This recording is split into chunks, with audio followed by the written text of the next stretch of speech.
Regular City Council meeting to order. Would all please rise for the Pledge of Allegiance? I pledge allegiance to the flag of the United States of America and to the republic for which it stands, one nation, under God, indivisible, with liberty and justice for all. Would the City Secretary please call the roll? Mitchell, Here. Coach, Here. Ellison, Present. Shield, Here. Rizzo, Present. Villalobos, Tobias.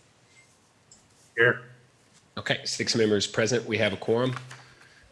Next up, citizen comments period. At this time, we ask anyone who is registered or who signed up in person to come forward and speak. We ask that you limit your comments to 3 minutes and you direct those comments to the mayor and council.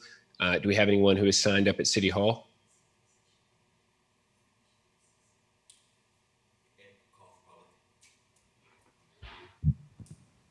We have Glenn Hurlston on the line. Is there anyone at City Hall? Sorry. No, there's no one here. Okay. All right. Go ahead.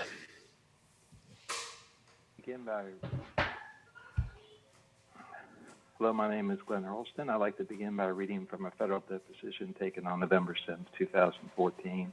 Between my attorney, James B. Doyle, who will be asking the questions, and Jeff Blake Barnett, Police Chief of Kyle, Texas, is providing the answers. Question: did you ever see her after that? Answer: I don't see, no. Question: well, when is the last time you saw her? Answer: it's been years. I don't recall for the last time. It's been years.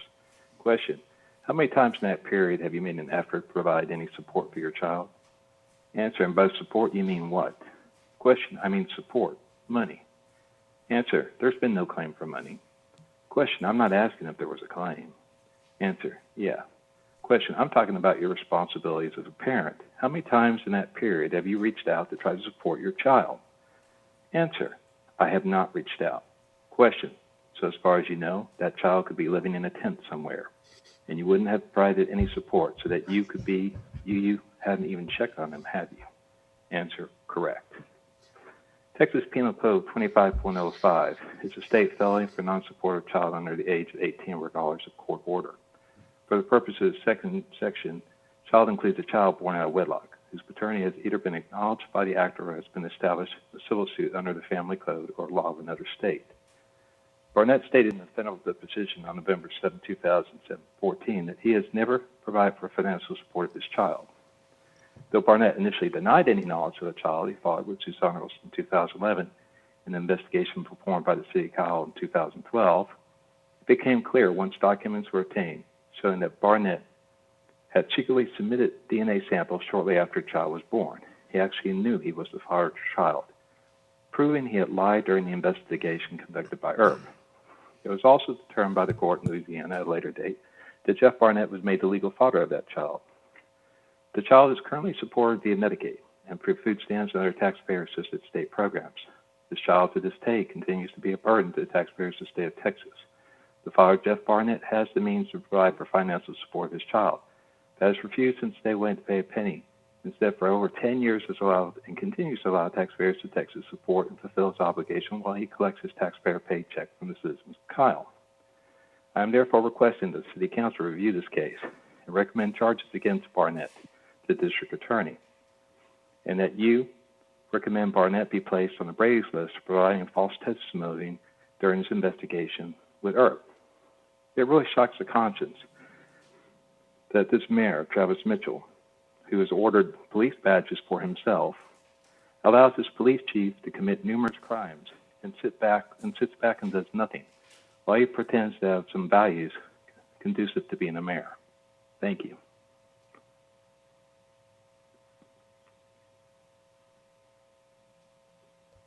Okay. Is there anyone else who is registered? Is that the only one?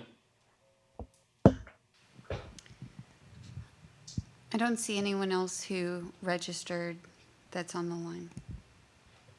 Okay. If there are no objections, I'm going to go ahead and close citizen comments period.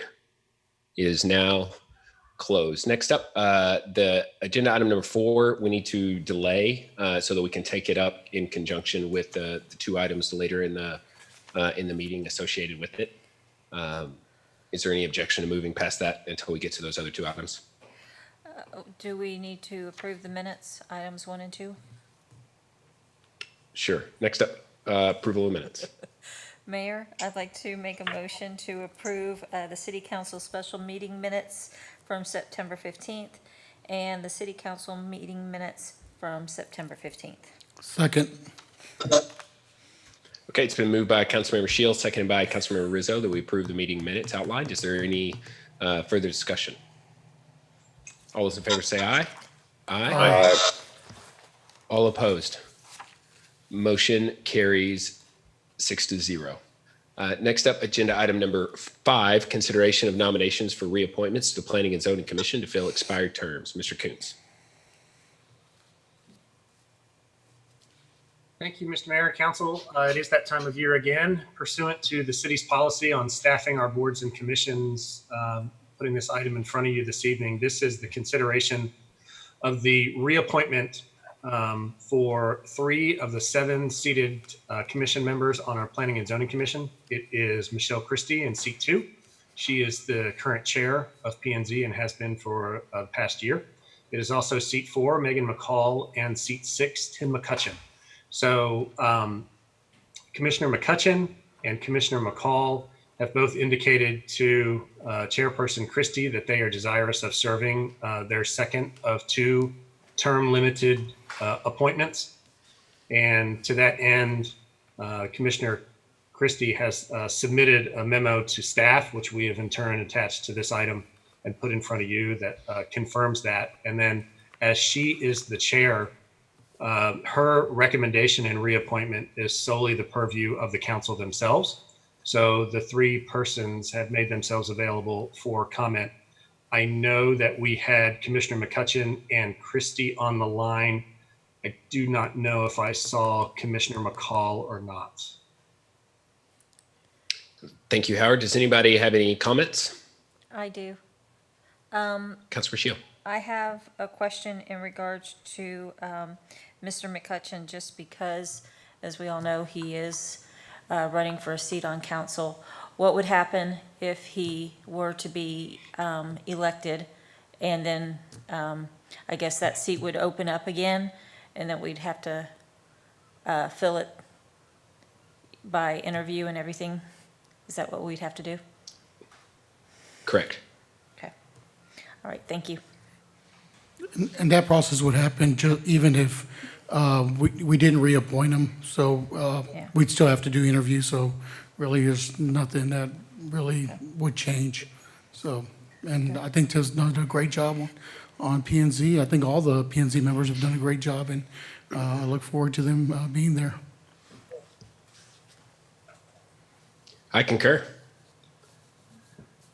I'll make a motion to approve the Michelle Christie, Megan McCall, and Tim McCutcheon to fill the next terms. Second. It's been moved by the mayor, seconded by Councilmember Tobias. Is there any further discussion? All those in favor say aye. Aye. Aye. All opposed. Motion carries 6-0. Thank you for your service. All right, next up, agenda item number 6, consider impossible action to appoint Jerry Hendricks as the City of Kyle representative to the San Marcos Hayes County Emergency Medical Service Board of Directors. Mr. Sellers.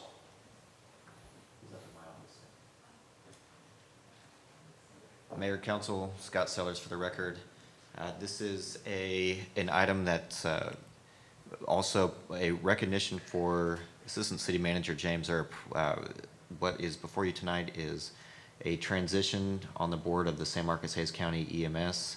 I believe Assistant City Manager Earp joined that board back in 2009. Wow. And has served on it very faithfully in a variety of capacities, secretary, treasurer, vice president, president, has seen it through a lot of ups and downs, and has seen today that board thriving, and that's a lot to his credit. Because we have some internal changes, some priorities for Mr. Earp to really focus in on. It's kind of a good time to transition him to those duties and move Chief of Staff Jerry Hendricks onto this board where he can continue the great work that Mr. Earp has done, and I know he won't miss won't skip a beat. So with that, I'm recommending that council approve the new appointment of Chief of Staff Jerry Hendricks to this board.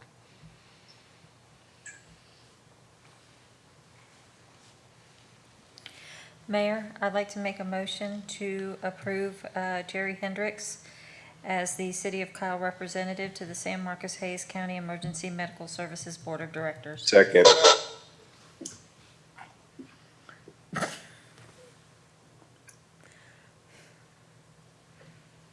Second. I'm sorry.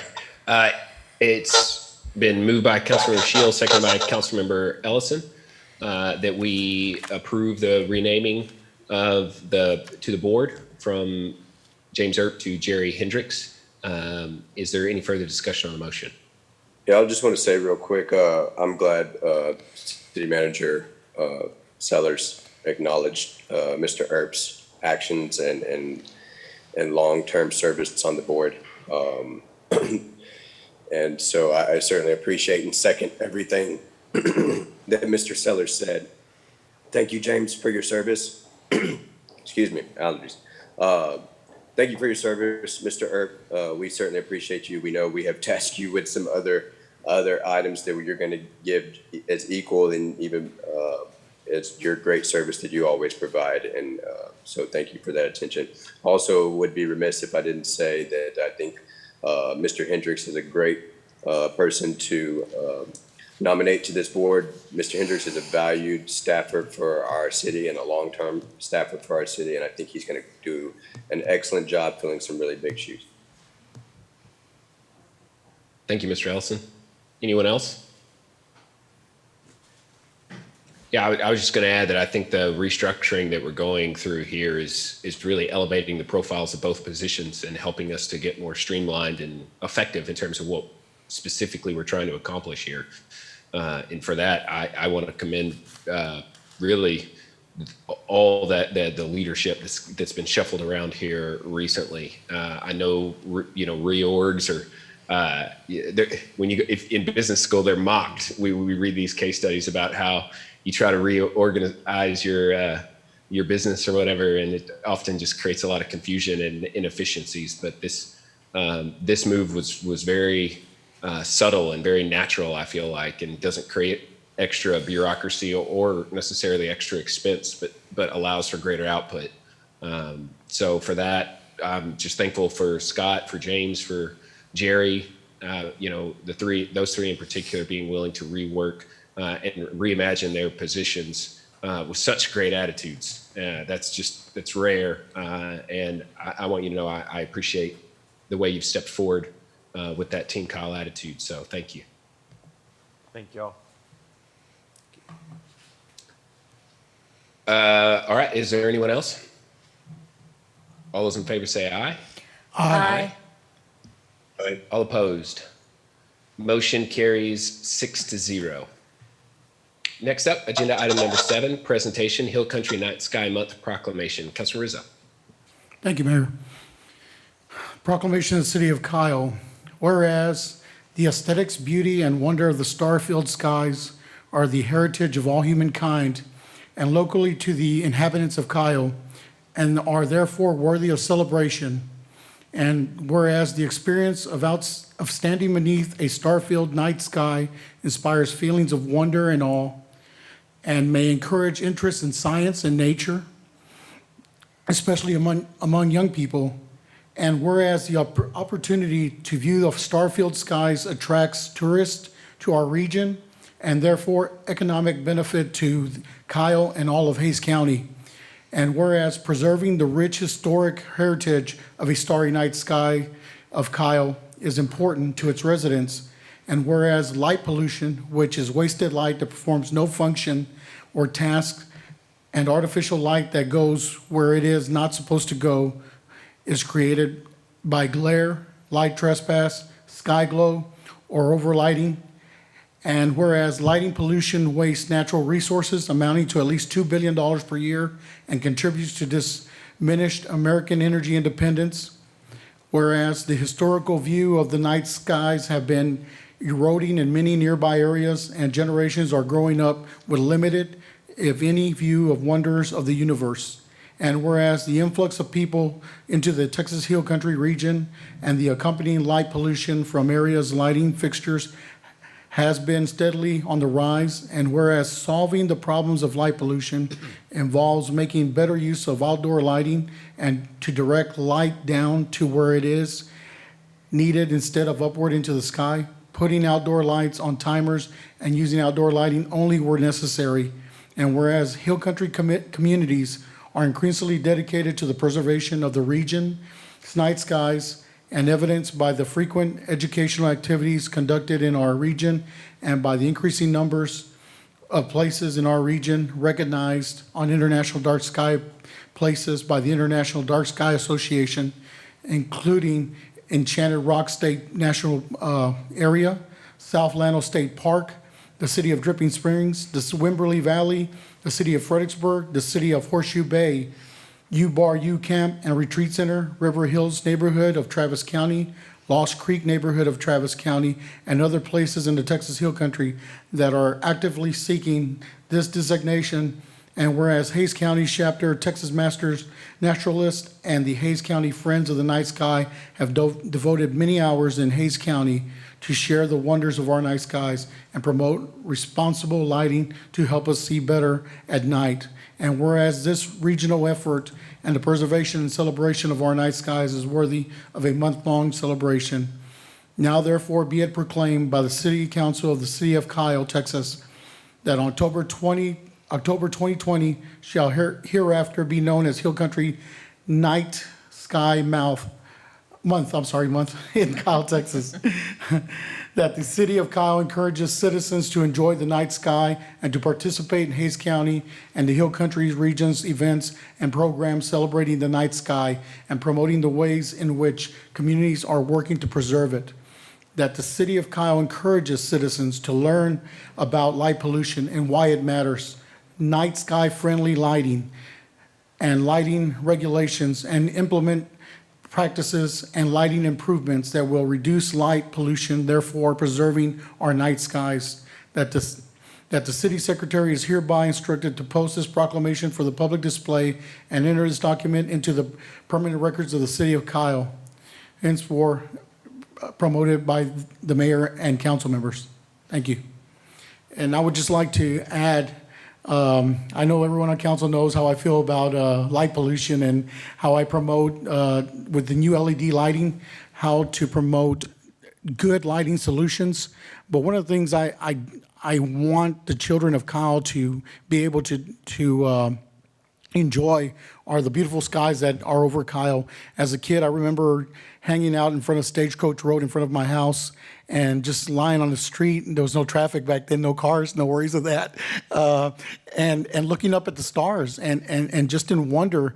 And as a young country boy here in a small town, I just thought about how much bigger the world was, how much bigger the galaxy was, and I had a sense of wonder, and it made me explore and learn more about the Hill Country, more about our history in Kyle, and I just want other generations to experience that. And with the new technology today, and with a council that's willing to listen to me when I bring out lighting solutions, I'm really fortunate to have a council that backs me up on this, so our kids can enjoy it for future generations. Thank you. Thank you, Councilor Rizzo. Thank you for those words. Is there anyone who would like to speak?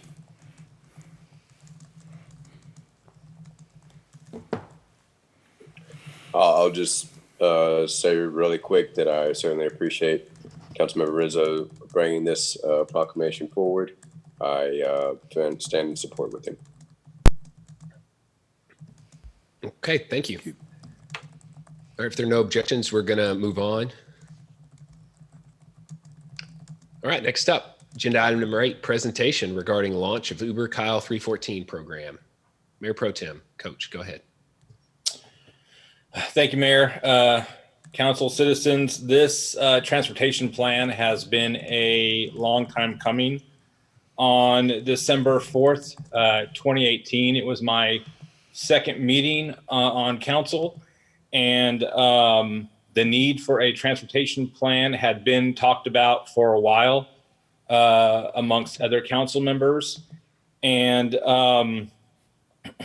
they were wrestling with the idea of creating a transportation plan. We had one in 2015 with the CARTS program that was getting very expensive, and that council ended that program. Then we had another subsequent taxi program come after that.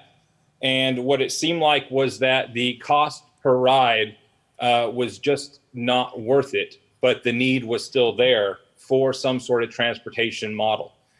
Council wrestled with the question of who they're trying to create a transportation plan for. And on January 15th, 2019, a task force was created between myself, Councilmember Villalobos, who I wish was here right now, and then Councilmember Daphne Tenorio, along with staff, with Jerry Hendricks leading the way. We set out to look for a solution that we thought would be innovative. And what we really wanted to do was we wanted to create a program that would justify the cost per ride and make financial sense. We looked back at the old CARTS model in the last year of CARTS, and staff gave us presentations on 2 separate occasions where we talked about the amount of money spent per ride. In the last year of the CARTS bus program, we spent $74,000, and there was also a federal subsidy on top of that. And there was a total of 650 rides through that entire year. And only 11 people used it on a monthly basis. When we broke down the numbers, that cost $114 per ride. If we talked about rides that were only within the city limits of Kyle, that cost went to $286 per ride, because there was only 250-ish rides that year. So what we did is we set out to look for a rideshare program that we could adopt, and we went through several different vendors and finally found what we believe is going to be a great partner in Uber. And this model, I'm going to let Jerry explain more about it, but what I'm excited about is that the money that we're putting towards this, we are looking at subsidizing $10 per ride and getting thousands more rides out of the money we spent. So instead of paying $286 per ride, we're going to be able to meet the needs of everybody in Kyle who wants to use this program, and pay $10 per ride, and the citizens will pay the first $3.14. We chose that number because it was pie. And we also have a communications app that we are launching along with it that has been worked on by our communications team as well as our IT team. So this is very exciting. I really want to thank Jerry Hendricks and the team for all the hours of hard work, all the negotiations that you guys have put in with Uber and other possible vendors. Jerry spent so much time and really kept the task force updated with everything that he was doing to try to meet this goal of really making this attainable. And what I love about it most is that it gives back to everybody in Kyle. This is a program that everybody can use. It's adopting something that the world already uses, and it's just makes great financial sense for us to basically embrace technology and find the most value for our dollar. And so, Jerry, thank you very much for all your hard work. Thank you, Samantha. Thank you, Matt. Just thank the team in general, everybody who's put in the time, the task force. I really wish Alex was here Councilmember Villalobos was great part of this.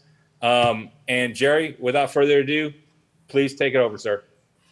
Thank you very much, Mayor Pro Tem, and thank you for your leadership in this project. We've been working on the transportation issue in Kyle for quite some time, as you outlined, and finding a solution that works for everybody, that's affordable, has been elusive up until now. Before I get started with my presentation, I'd like to just call out some other members of our team. First, on the team from Uber, Chris Miller, I'd like to thank him he was my first contact with Uber. He was gracious enough to return my call and put us in touch with the rest of his organization. That was really instrumental and very helpful in being able to get this come forward. Without even knowing what our core values are, they distributed the yes attitude and the leading edge that we really ask for out of our staff and our team. And through Chris, we met Katie. Now we're on a first name basis, so I'm gonna really mess up these last names. But Katie Sivkin and John Magenti with Uber were key to, and we wouldn't be able to pull this off without them. And I think Katie's on the call. Really thankful to them. Our council member task force, Mayor Pro Tem Coach, council members Ellison and Villalobos, very helpful and instrumental as well. And then our staff, our communications director, Samantha Armbruster, our IT director, Matt Dawson, who came up with the really awesome app that is a driver of this program. Our city manager, Scott Sellers, Will Atkinson from our planning department, and Rachel Soner from our communications department. Without this team in place, we wouldn't have the awesome program that we have. So real quick, I'm gonna try to share my screen and go through our program. And then at the end, I'd like to invite our Uber partners to say a few words if they would like, and then answer questions.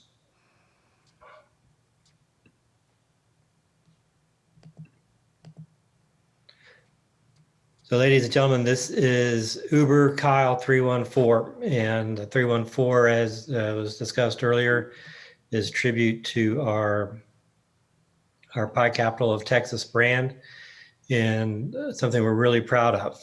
And the way the program works is you'll have to go to our app. You'll read about the program on the app. You'll have a chance to link to our website for FAQ questions and download a voucher. Each month has a voucher that will pay up to $10 for 8 rides for you to go, 8 one-way trips in Kyle. You have to start in Kyle and you have to end in Kyle, and you can never leave Kyle. But our testing shows us that you can pretty much go from one corner of Kyle to the other corner for less than $10. So we believe this will cover all those trips. Another key component to this program that works side by side is our WAVE, or wheelchair accessible vehicle component. If you're confined to a wheelchair, a motorized wheelchair, you can use the same app, and you can call a vehicle that can accommodate your wheelchair, and it's the same cost for the wheelchair user as anybody else. We're very proud of this. We've worked very hard to make this happen, and we know that most people in Kyle have transportation, but we do have some that really need some help, and we're very proud to offer this to them. Once again, for either the regular user or the wheelchair user, you download the app and you download the voucher. Each month you'll have to download a new voucher. We ask for just some simple contact information in exchange for that, and then off you go. The one minor difference with the WAVE part of the program is to have that voucher work with the WAVE part of the Uber app. You have to go to your wallet and type in the code WAVE Kyle into the promo code to be able to access the WAVE component. Other than that, the programs are identical. The service area is anywhere in Kyle, the Kyle city limits. And you can start from anywhere, you can go anywhere, you just can't leave. And it's 24/7, so it can get you to your doctor's appointments, it can get you to your dining, it can get you to your shopping, anywhere you want to go. If even if you're out one night and you're not capable of driving yourself home from one of our entertainment venues, you can use it for that. So it covers all the bases, and it's going to be a real great amenity for people in Kyle. You don't have to live here to use it either. You just have to be 18 years old and be in Kyle. So I've already kind of gone over who can use it. The people with disabilities can use it. There's even, if you're hearing impaired or disabled, or sight impaired or disabled, there's even services that work for you on that. And Uber is our partner on this. Nobody else is doing it with us but Uber. And there are similar programs that Uber has initiated around the country, but I think ours is unique in that this is our primary and sole public transportation alternative. I don't think that exists in any other city that they're working with. So some intricacies and some specifics about how the program works. It is like you're using Uber anywhere else in the country. Sometimes if the demand is high, the prices may change. Sometimes if we have to bring in a car from further away, sometimes there's going to be an extra charge for that. That's the same as if you're using it with or without a subsidy, but some people should expect that. How long should you maybe wait on your ride? That's also going to be a function of supply and demand. If a lot of people are using it, you might have to wait a little bit longer. But the app will tell you where your rider is, where your driver is. So you'll know before you finalize the ride how long it's going to take you to get picked up and to get where you're going. Like I said, you might owe more money if it's a peak time. And do you need to tip your driver? If you want to. The tips aren't included in our voucher, but I'm sure they appreciate being acknowledged for providing great service. Tip your drivers. The same council and no-show policies that apply any other time are applicable, and the vouchers don't cover that. Can you request a ride in advance? No, you cannot. You have to be there ready for your ride, and that's the real beauty of this program. Is you don't have to call and schedule in advance. If you decide now you need to go somewhere, you pull up the app, schedule the ride, and it comes to get you and it takes you there. And it's doorstep to doorstep. What if the voucher doesn't work? If the voucher doesn't work, there's a few troubleshooting things you can do. One is make sure that your Uber app and your City of Kyle app are up to date, and that you have the correct voucher in there. What if you don't have a smartphone? Unfortunately, the platform runs on smartphones. So we're working on an alternative for people that don't have smartphones. But regardless if you're a regular user or somebody that's calling a Wave vehicle, you have to call it with a smartphone. That's the way it works right now. If you do have ideas for improvements or you need support, we have a telephone line, 512-234-3122, that you can call and leave a message, or you can send an email to uberkyle314@cityofkyle.com. Both of those will be responded to in no more than a business day, but probably sooner since it comes to me. How do you know if using rideshare is safe? Well, Uber is a national brand. They're constantly looking at their safety programs and their safety protocols, and that was something that's very important to us. All the information I'm giving to you right now is available on our website, and there's links to even more information. So we wouldn't be partnering with Uber if they didn't have a reputation for being safe and didn't have the ability to provide coverage for something that might happen. And I just want to mention something about COVID too. They have a whole special program for COVID. It all starts with all riders and all users wear a mask. And then and it just goes from there. So you can click on the link on our website to find out the specifics about their COVID protocols. They also want you to be safe while you wait for your ride. And a lot of this, most people already know. Always stand in a designated pickup that shows up on your app. D- Don't spend a lot of time standing around in areas that aren't safe, or don't stand around in areas that aren't safe. The app will show you where your driver is, so make sure that you're out there by then. Always be aware of your surroundings. Be cautious. If where you are becomes unsafe, then don't be afraid to leave that location and reschedule your ride. Never get in a car with somebody that claims to be an Uber driver without asking to see their identification.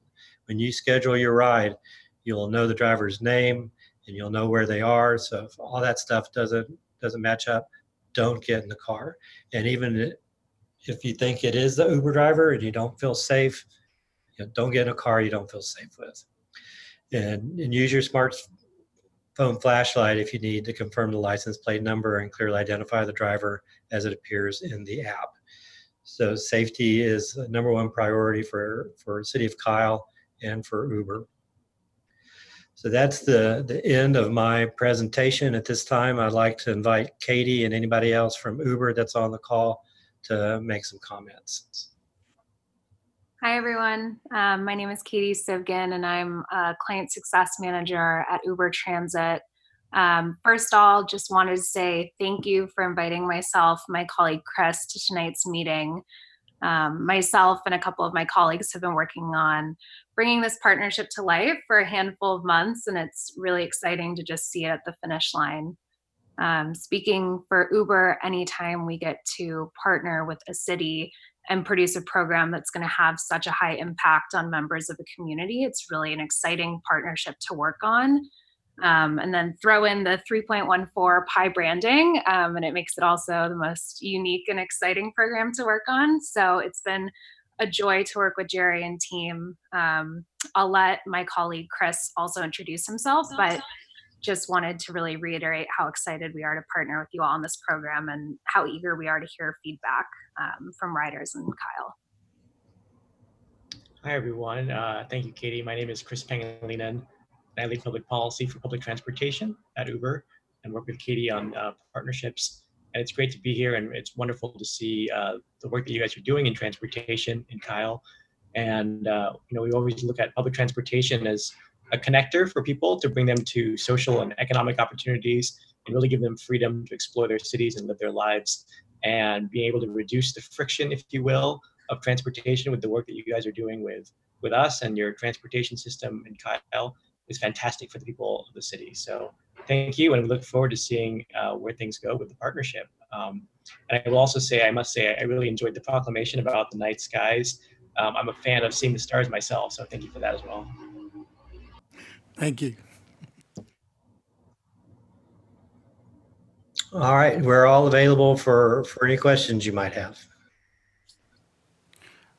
Councilmember Rizzo, I don't have a question. I just want to thank everyone for their hard work on this. Jerry, thank you for always taking my phone calls and having a response. I really appreciate it. This program was real important to me, and as all of council as well. I know it's important to them and the citizens of Kyle, but thank you for always being there and always getting back to me with a response. But I think the staff, Uber, everyone, the council members that worked on this, I just want to thank y'all. This is going to benefit the citizens of Kyle tremendously. Thank you for your hard work. Thank you very much, council member. Mayor Pro Tem. Yeah. Yes, I second that as well. Councilman Rizzo, I can't explain how excited I am about this program. I've been kind of on the outskirts, kind of keeping my ear to the ground because I was particularly interested in this. And I want to thank my colleagues that have worked on this, Councilman Villalobos, and in particular, Mayor Pro Tem Rick Coach. I know how much you have put into this and have worked on this program and trying to see it through and not even wanting to put it forward until it really was where it needed to be. That's a testament to your work and your diligence in putting forward great work. So I sincerely thank you for this, working with staff on bringing this program. I also want to say to our staff, Jerry, I mentioned you earlier. appreciate you, sir. You and I go way back, and you're the epitome of a yes attitude here on Team Kyle, and I certainly appreciate that. Samantha and her team, and Matt and our IT director, kudos, major kudos to you all. You jumped right in to this project and understanding how IT and communications are a big part of this as well. And I think that was a big part of the visioning from the leadership of my colleagues. So I certainly appreciate you all doing that and getting excited about it as well. I know, Matt, you were really eager to get your hands into this and building that app and things like that. So that is really awesome and phenomenal. I too want to say that, it was particularly interesting to me and exciting to me that, the wheelchair accessible and the other options that are available, Braille and all those different things that Mr. Hendricks mentioned in his presentation, for you all to find solutions for those. I know that those created some hurdles throughout the past number of months, but once again, that yes attitude and pushing forward, turning over every leaf, using your resources, your network, and even then some. I can't thank you all enough for the work and the effort on this.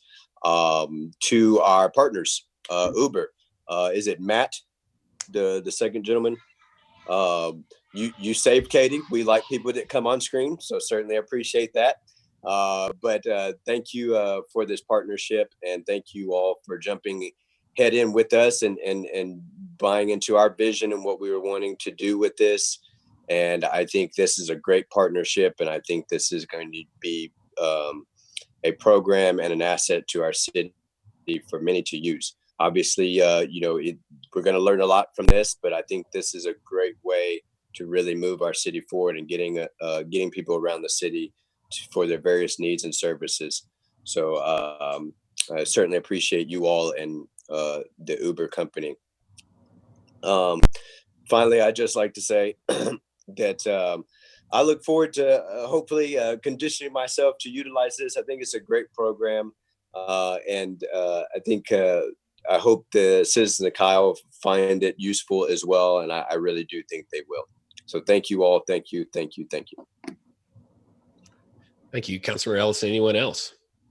Yes, Mayor, thank you. Thank you very much for this. In the beginning, when we started bringing this forward, and the Mayor Pro Tem at this point, and Jerry, I mean, we came a long way from what it initially started out. And I just can't say enough about thinking outside the box, using technology and several different platforms to create a program that is efficient, that's gonna do what we wanted it to do, and then provide transportation for some of our people that really, really need it. I mean, I can't say enough. I can't say enough of our Mayor Pro Tem and taking all the effort that he did with regards to this particular initiative. And Jerry, thank you for just keep on trying and not giving up. I mean, that was just tremendous.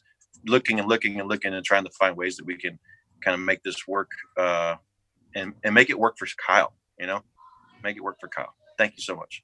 You're welcome. Thank you, Councilor Villalobos. Anyone else? I kind of wanted to just kind of reflect back on the last 4 or 5 years, because when I was first elected to city council, we had a contract with Jerry, who was it? I've just lost the. It was San Marcos Taxi. Well, yeah, there you go, Cap Metro, and that was some $80,000 a year, whether folks used it or not. We eventually canceled it because what we were paying for was this large contract that was a guaranteed amount for bus services to run, and they would run 1 or 2 times a week. You had to coordinate and get there, and it just wasn't efficient. It was a large sum of money. I think on some of that analysis, I remember you saying that per ride, it was something like over $100 is when you really amortized out the contract based on the usage. And so what we had was this need, and we knew we had a need to try to create mobility, but it was just not cost effective the way that we were doing it. This program represents something pretty special, because I think the council, after the Buda Kyle taxi attempt also didn't really work out. I think we were kind of at a loss. But when we when I was at a point where I was trying to maybe even throw my hands up, not knowing how to solve this, Mayor Pro Tem and Jerry and Councilor Villalobos just never gave up. And this is one of those kind of programs that doesn't really exist anywhere, that's born from just a lot of blood, sweat, and tears, and just not giving up and trying to use technology. And the biggest difference between the original contract for the bus service and this is the flexibility, and the cost is associated per ride, meaning we allocate dollars in the budget, but we expend those dollars for the transportation as the transportation is used, which means every dollar we're spending is accomplishing what we're trying to accomplish. It's moving, when we're expending the resources, we're moving people from one place to another in an affordable manner. And I would say our actual contribution in this program is much less than some of those large,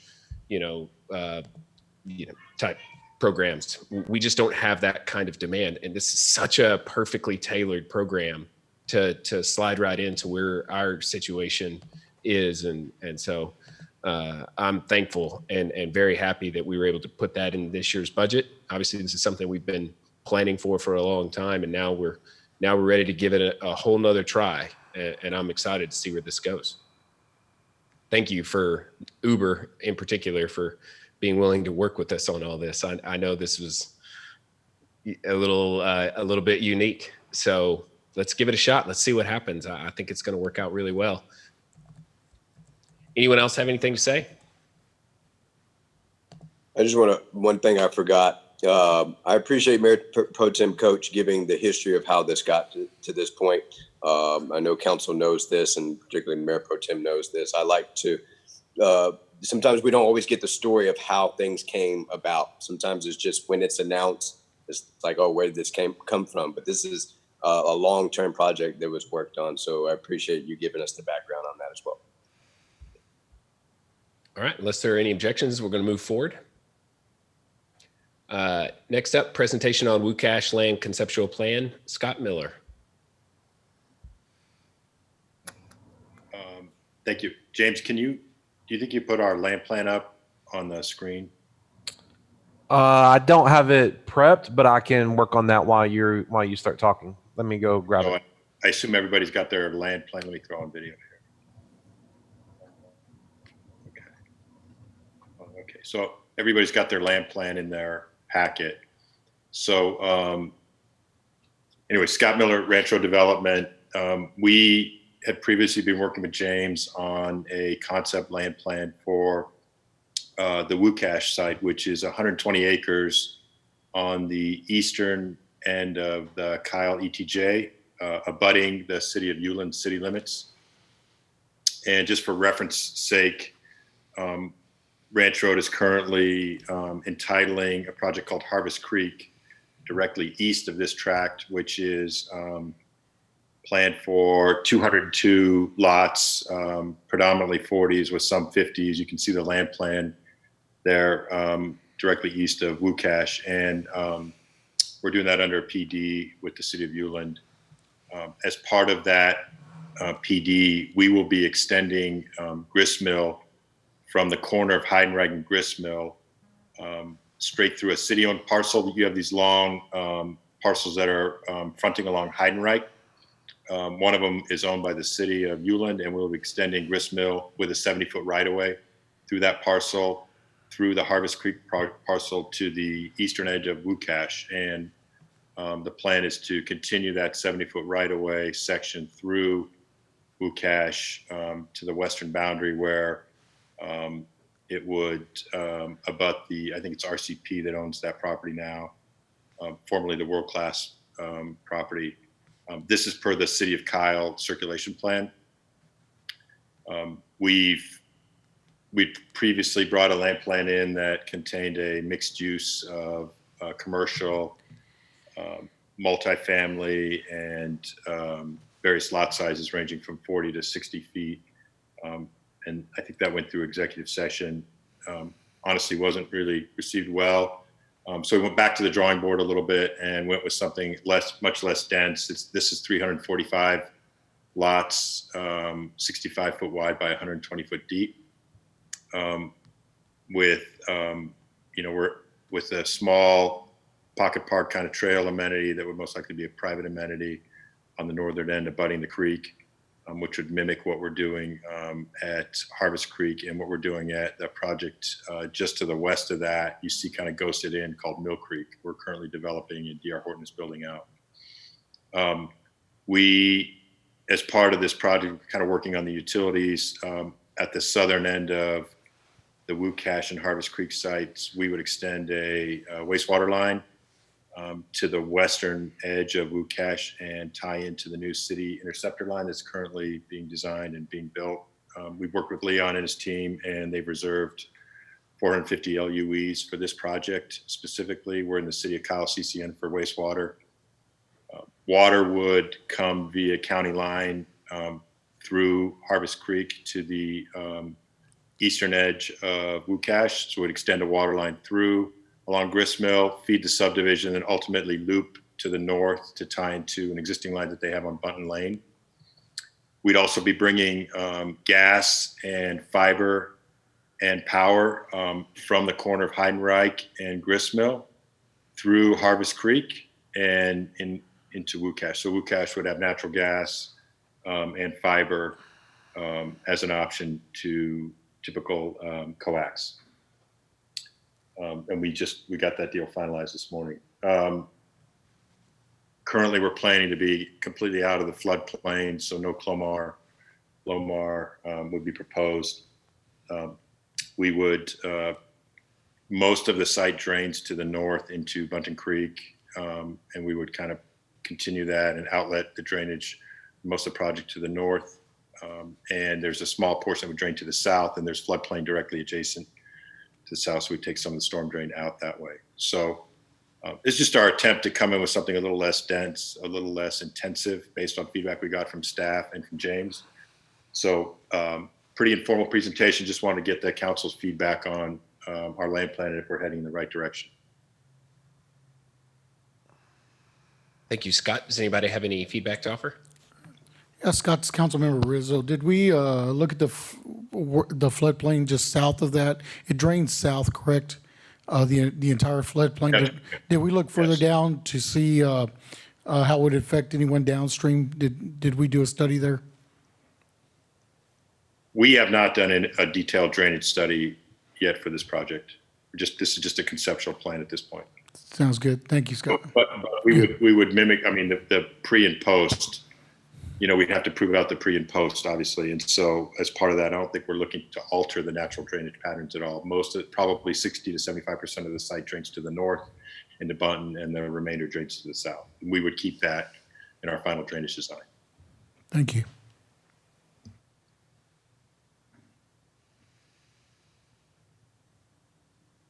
Thank you, Councilmember Rizzo. Any other feedback?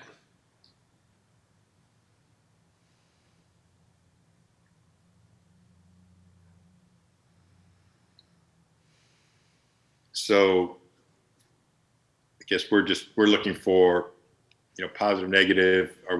Is this something that seems like it's within the council's vision for this side of town at this point in time?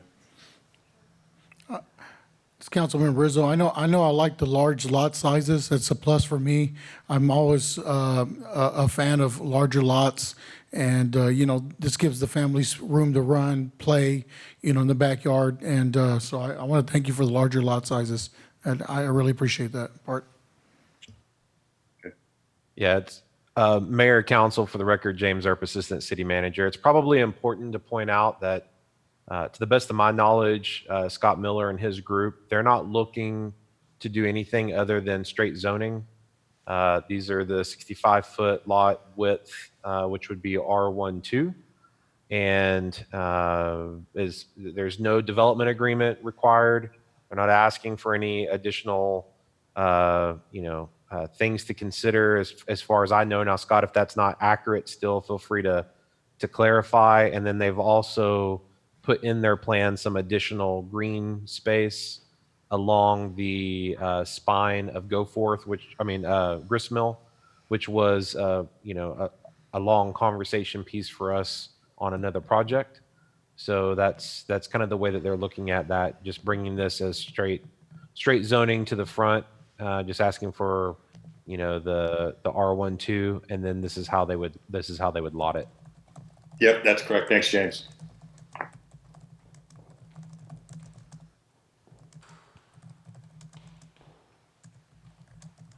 Any other feedback?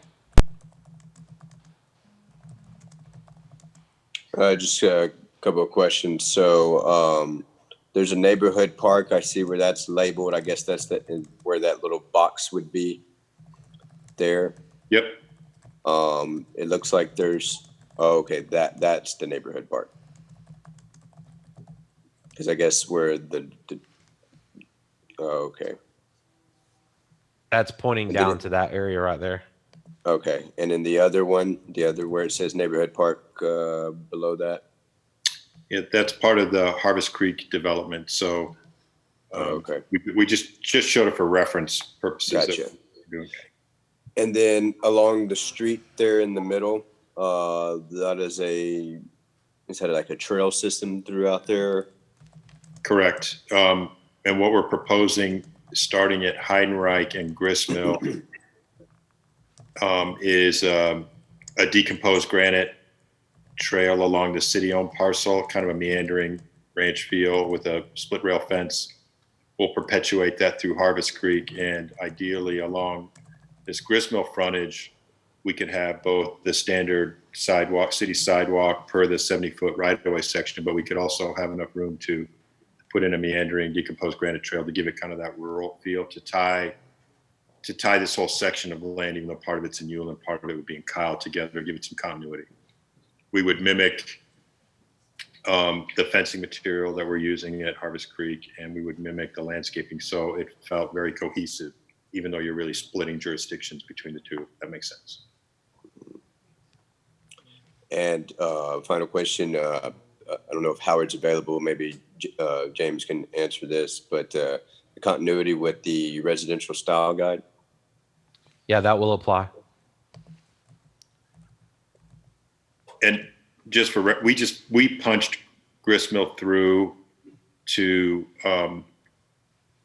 connect to the alignment as shown on per a previous plan that I'm not sure is going forward or not, called 700 Bunton. There's no magic to the alignment of Gristmill. We just wanted to give it a little bit of curvilinear nature there. We could certainly take it more to the north if that was desired by staff and the council. So that point in terms of where we terminate on the western boundary, as well as our two stub streets, are really very fluid. And so we can move that around depending on what happens to the west of us.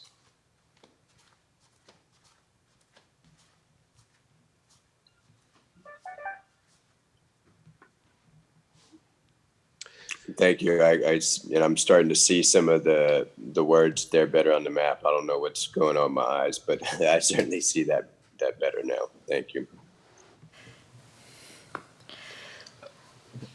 Scott, what's the situation like with Gristmill heading? It looks like there's a right-of-way dedicated east to connect to the actual Gristmill, but I don't see an actual road there. Yeah, yes, that's just not shown in color, but the right-of-way is dedicated. We will, as part of our PD, construct that roadway through that city-owned parcel. So you'll have connectivity to the corner of Gristmill, right, exactly. We'll be building that road section along with the Harvest Creek project.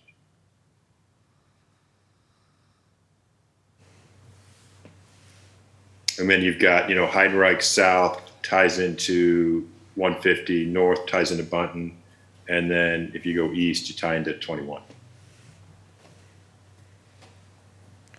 Okay. Okay, Are there Mayor. any improvements? Oh, go ahead, Councilor Shield. Oh, sorry. So until Gristmill goes all the way through all the different pieces of property, so they'll have to use the Gristmill that's in this neighborhood to either get to Heidenreich to go up to Bunton, or it looks like there's also another road that goes to Bunton. And then Right, there's connection to the north to Bunton. okay, and then or take Heidenreich to 150 or take Gristmill to 21 to actually be able to leave the neighborhood. Okay, Yep. all right. Now, your trail system, is there any way for us to get that trail system to come down and connect to our trail system that we have along Plum Creek to the south of this neighborhood? So take a trail out through the south of the project and Connect it to, James, yeah. yeah, where is that? Where is it? Okay. Yeah, I think that's definitely something That's a very good question. we would entertain. And, you know, we've also got to look at our drainage out there as well. And we've got a lot of things going on at that confluence. We've got drainage, we've got wastewater, and we could potentially reserve enough room and rejig the geometry there to get a trail exit out so that we could tie into that regional trail system for sure. That'd be Yeah, great. I think that would be, pretty good for those residents in that neighborhood to be able to connect that way.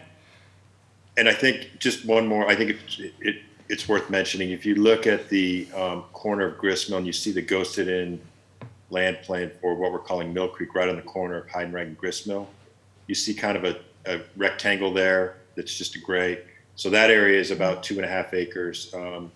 And that area is going to be developed as a C-store, very prominent one it's got a lot of stores in Kyle currently. So it'll C-store and fuel. So one of the things that's going on here is we have a lot of walkability from both Harvest Creek and this project down this Comanche Trail, this DG Trail down to the C-store at the corner. So we will be providing some kind of local services by virtue of the C-store that's going on. Okay, thank you. Excellent question, Councilmember Shield. Yeah, and so Scott, I'm not sure if you're aware, but to piggyback on what Councilmember Shields said, we have a trail system that connects to Waterleaf, and it's just you can nearly hit it with a rock from the southwest portion of your site. That trail site has been built out over the last few years and was actually opened to the public a few months ago.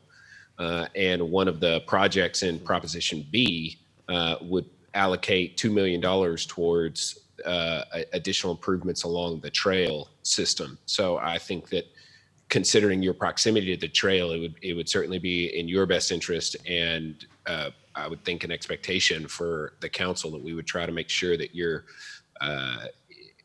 site, if it received that zoning, would connect to that trail system in a meaningful way. Yeah, no, that makes total sense. James or Scott Sellers, do either of y'all have any thoughts on what Councilmember Shields, what we're discussing here? I mean, I think it makes a lot of sense. Yeah, there's a sorry about that. There's a connection in Bunton Creek Village to the trail with a really nice trailhead. I think further east as we go along the trail, it makes sense to continue those connections as much as possible. So I think it's a great comment. Yeah, just to clarify, Mr. Sellers, that's the west of this location. Correct. Right. And a lot of people use that trail from that neighborhood. It is definitely an amenity for them. Yeah, that sounds very reasonable. So Scott, that said, some of the feedback I think I would give is one to say thank you for the R12 request, because R12 is a much more appropriate designation for land development in this particular area as we see it, as it relates to the city of Kyle and our, overall land plan. One of the things that we are wrestling with as a council is how do we take some of these development proposals that we've been resisting for a long time and potentially put them together in such a way that it gives us the resources needed to expand Bunton Lane all the way back to where our last city project left off at Layman Road.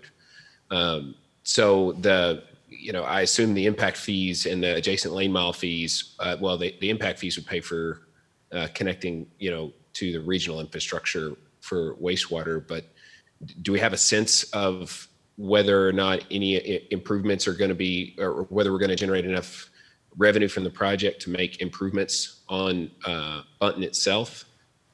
Or is that is the plan to leave that road in front of the subdivision unimproved? Scott, are y'all planning to improve Bunton? We hadn't, I mean, the whole width of Bunton, it needs a lot of improvement. I mean, if there are certain things that need to be done along our frontage, I think we would take a look at that. But outside of our boundary, you know, our feeling was we're paying the ALM fees. And that would go towards kind of future Bunton improvements. Have we calculated how much the ALM fees would be for this project, roughly? The ALM fee is about 1228 for a single family. So it'd be 423,000. Okay.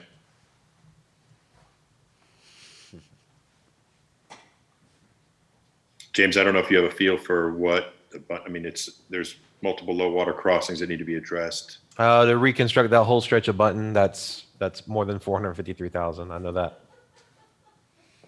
I feel very confident in saying that it's more than that number. Agreed. Yeah, is it less than half? To rebuild that section of road? Yes. I would guess you're talking, what, almost 2 miles at that point? A mile and a half at least? I'd have to get out the map to just the look. section in front of the subdivision. Oh, just this piece up here? Correct. Well, and yeah. Yeah, that's just probably that about much at 400. least. That's probably about 400,000, I'd guess. Okay. So if we're getting the improvements to grist mill, connection to the trail, 65-foot lots, and improvements to the road in front of the subdivision, I think we're probably getting pretty close to a green light on a project like this. We just need to have some conversations, I think, internally as with staff about what the long-term plan for Bunton is, because really there's a challenge, I think, from the standpoint of the majority of the council with approving subdivisions like this without having a 5-year CIP at least for the roads that are going in. And so that's a problem for the developers, and it's also a problem for the city. And I'd love to see staff kind of take a look at all the different projects that are being proposed out here and revenues associated with those projects.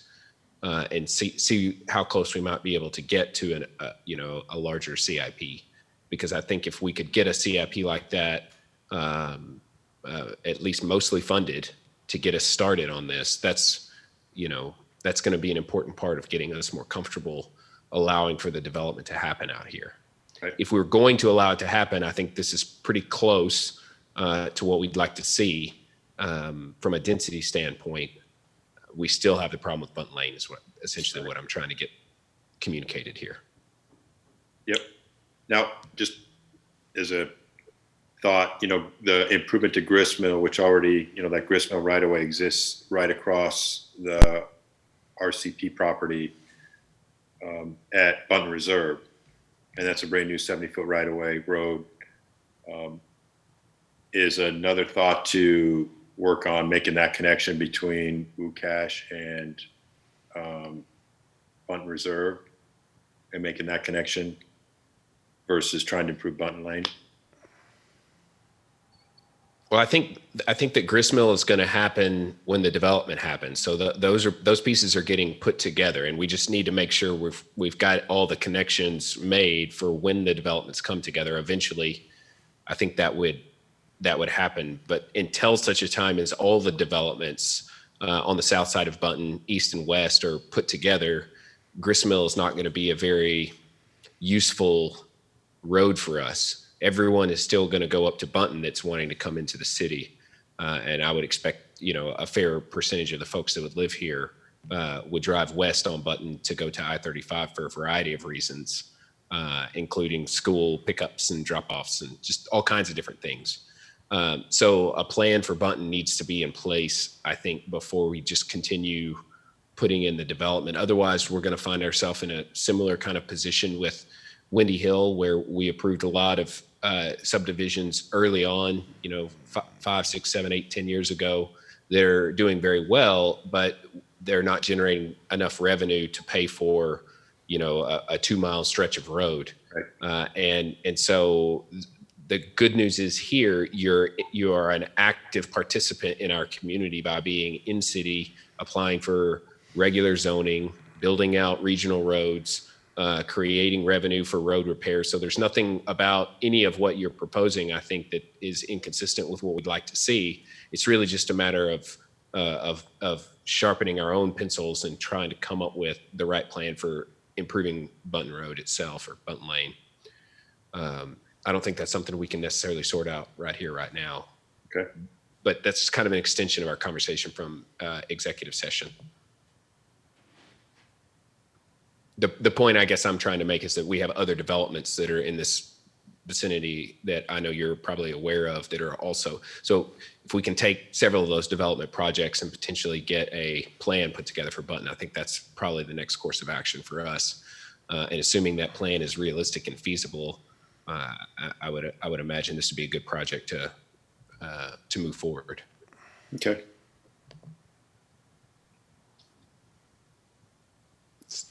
Scott Sellers, James, does that make sense to y'all? Council, what are your thoughts on this?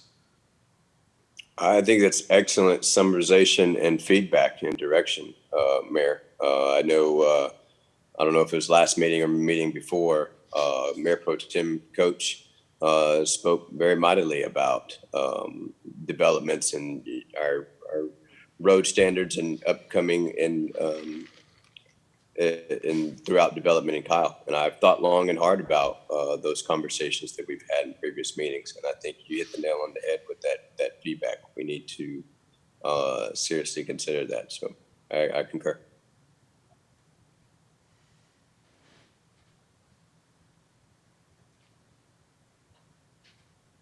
Anyone else? All right, thank you, Mr. Miller. We'll Okay. move on. Great, thanks. All right, next up, CIP road projects and consent agenda presentation. Good evening, Mayor and Council. Leon Barba, City Engineer. We'll start off with Layman Road. We haven't wrapped up the project yet, so we're still at about 98% complete. They're still working on some final walkthrough items.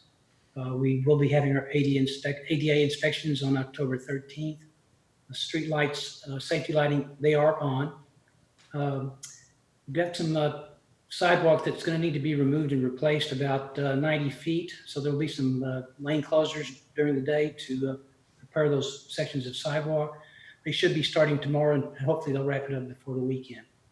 From what I understand, the contractor's trying to wrap everything before the end of the month, so hopefully he'll meet that deadline.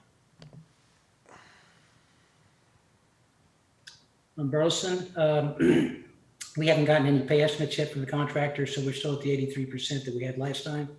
Again, they're working on their punch list to try to wrap it up. We also have an ADA inspection scheduled for that one on the 12th of October. Just want to mention we have roughly 40 to 50 punch list items that we've identified, and that this contractor also wants to wrap it up by the end of the month, but I'm not sure if he'll wrap it up unless he just puts a lot of people out there to take care of it. So that's where we are with Burleson Street today.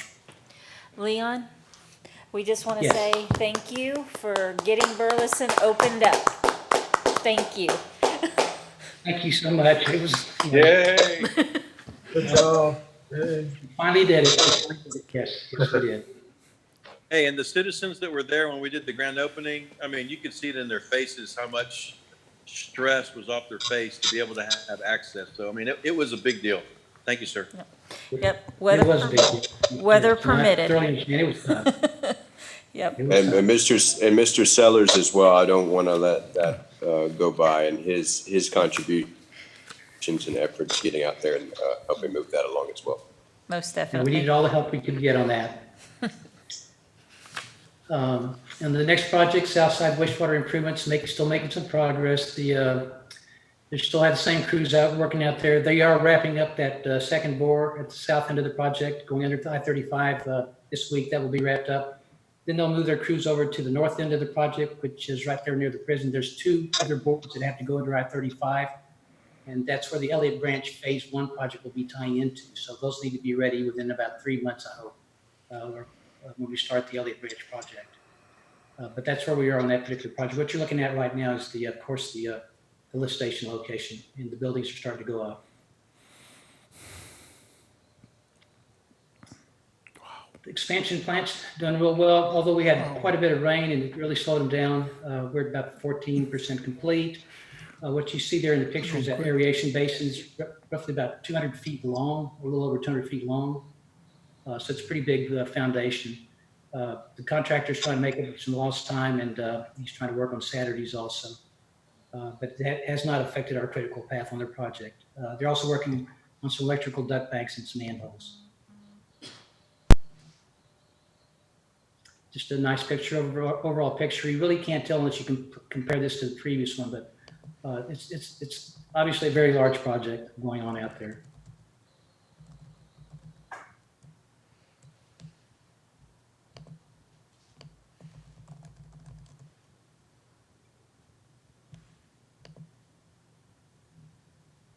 Just back to the previous slide.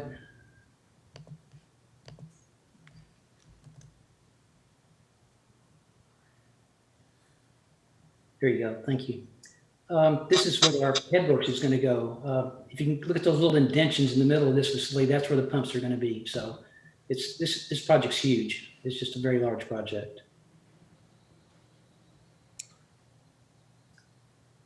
This is on the upcoming projects. We have the Button Creek Interceptor that Mr. Miller was talking about. This is the second phase of 3 phases of this Button Creek Interceptor. Mayor and Council, I have found documentation back to 2011 where they were talking this particular interceptor, where they were going to get it started. And from what I understand, it started, it stopped, it started, it stopped, and then finally we picked it up and tried to run forward with it. But this is the second phase. It takes us from the lift station at Button Creek Village down to close to the treatment plant. In the contract for the wastewater treatment plant, we have included an item for the contractor to tie into that line as part of their contract. So we have everything planned on how it's going to be connected. This is about a 250 calendar days project, roughly 9 months. We'll be issuing a notice to proceed on the 1st of November, start work on November 15th. So we think by August it should be completed. Now, I said this was the second phase of a 3-phase project. Once we find out that we can tie into the wastewater manhole there at the treatment plant, and then we can let flows go into that into the treatment plant, we still have to decommission the South Lake lift station, and we have to decommission the Button Creek Village lift station. So I'm going to try to anticipate a few months before that happens so that we can get a contract out so we can take those out as quickly as possible. I know the Public Works is going to appreciate us taking out that South Lake lift station as quickly as we can. When we did this project, our estimated cost that we came up with initially was about $3.1 million. And so you can see we're fairly close on our estimate with the bids that came in. Culver Crossing well site number 4, item number 13, 150 calendar days for full completion. We're hoping to start that in mid-November. Then we'll take the water out of the tank and turn that over to the contractor. We're hoping to have that open by March or April so that we can start refilling the tank again. We estimated the cost around $350,000. I believe the item 13 shows it came in at $342,000, so we had some good estimates on that. Elliott Branch Wastewater Improvements Phase 1, that's going to be, we're going to open bids on October 21st. We're estimating $6.2 million for that. It has water, wastewater, some street improvements, some drainage improvements, and also reclaimed water line in that section. So that's a pretty hefty price for that particular project. And that's a very important project. Eventually, 6 creeks and Cypress Forest will be, sewage will be flowing from those developments down through this particular line. So we need to get this project moving quickly and get it completed quickly. On the Wendy Hill Street drainage improvements, we did have 10 bids. We'll be bringing that item to council on October 20th for your review and approval. We estimated about 2.9 for that project. I believe it came in at 2.4. So a little bit of savings there on that project. We are going to start construction hopefully January of 2021. The reason we won't start right away is that we have some box culverts that need to be manufactured. So we wanted to give the contractor plenty of time to get those box culverts built so they can place them as quickly as possible when we start, after we start our construction. We don't have a lot of time on this project. We have a deadline to meet because of the GLO funding. So that's why we've got to speed this project up as quickly as we can. Old Post Road, that one was designed by CP&Y. The plans are complete. We started permitting with TxDOT. That's going to take 2 or 3 months, so it's not a lot of time for those kind of permits. From what I understand, Public Works completed the installation of the water line today. They just had to make some repairs to the asphalt, and they're through with their portion of the project. We are still in negotiations with the on the southern end of this with the owners and trying to negotiate an agreement to where we can make that a straight intersection rather than with the curved intersection that's there now today. So we're still in negotiations on that. Cedar Ranch Roundabout. Go ahead, sir, ma'am. I just have a quick question, hopefully. Do we have any idea of when this Old Post Road could get underway? When the Yes, county Mr. will? Representative, thank you. Okay. I talked to Jerry Borcherding, actually an email. He said they were going to get it scheduled for the last part of the fiscal year 21. So I asked him specifically, does that mean summer, June, July, August, that time frame? And he said yes. So that's when they have it scheduled for next year for their construction. That's not acceptable. No, it's not. Because, I mean, I thought we heard hopefully at the beginning of next year. So we heard, winter time. So now it's getting postponed another almost 6 months. That's correct. That's what I heard the first time, but apparently it's slipped under schedule. What do we need to do to keep this on schedule? I mean, is there something we need to do to help keep this, instead of them keep kicking this can down the road? We need to get this going. I'm always being asked by the people, the residents of Post Oak, when that road's going to get started. When are we getting that road? Because they've been hearing about it for years. So I don't want to keep just pushing it and pushing it and pushing it. It was in our CIPs to start this last year, and now we're at the end of 2020.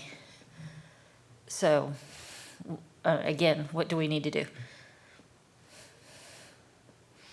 Imagine that would be a conversation with the commissioner's office. Okay. All right. Okay, thank you.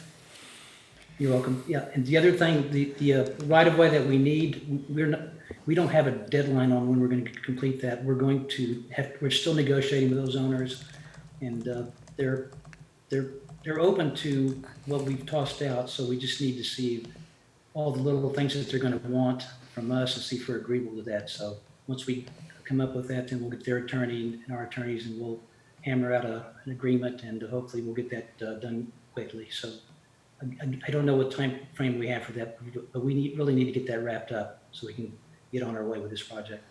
Okay. All right. Thank you. You're welcome. On the Consider Ranch Roundabout, that is a developer project. They are constructing the roundabout at Button Lane and Go Forth. And after my conversation with the engineer today, he says that they plan to start construction late October 2020. He thought maybe mid, but I said, well, we're already at mid-October, pretty close. So sounds like it's going to be late October before they get started on it. From what I understand, they say it'll take them 3 months.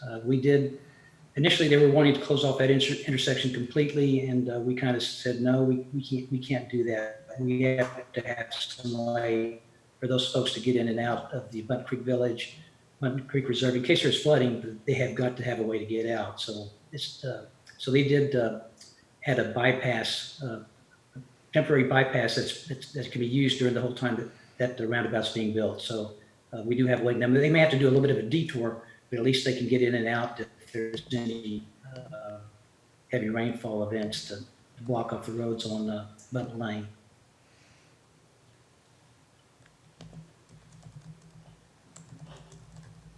On the microservicing project, the contractor mobilized yesterday.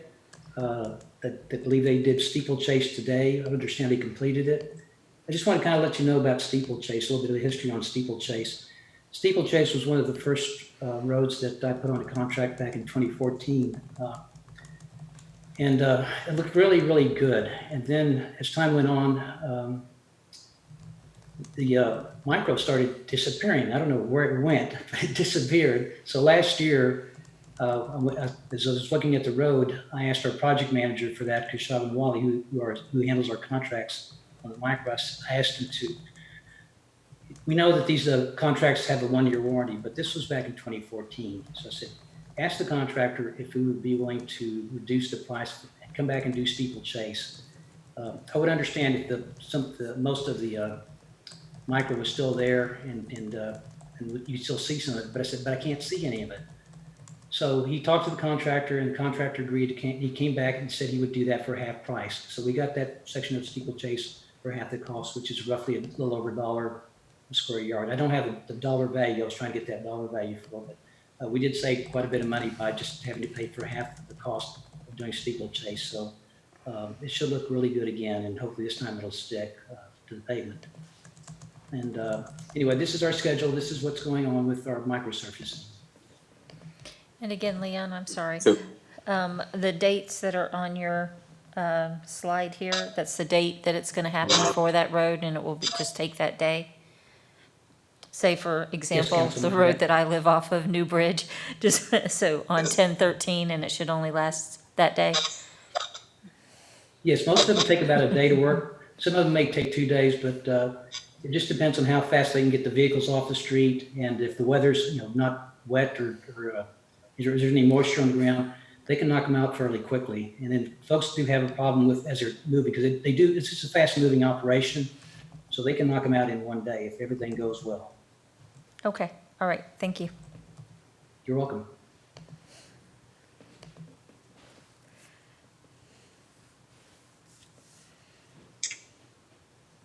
And that completes my summary.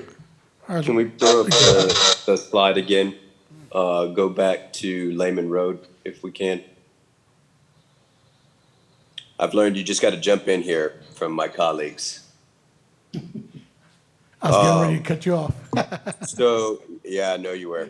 So here on Layman Road, we have daily lane closures due to sidewalk repair. This, I guess, is more for our communications department, Samantha and Rachel. I know in the past you all were attempting to collect contact information for HOAs and different things. Where are we at on that? How confident do you feel that you have all the ones that we have within our city?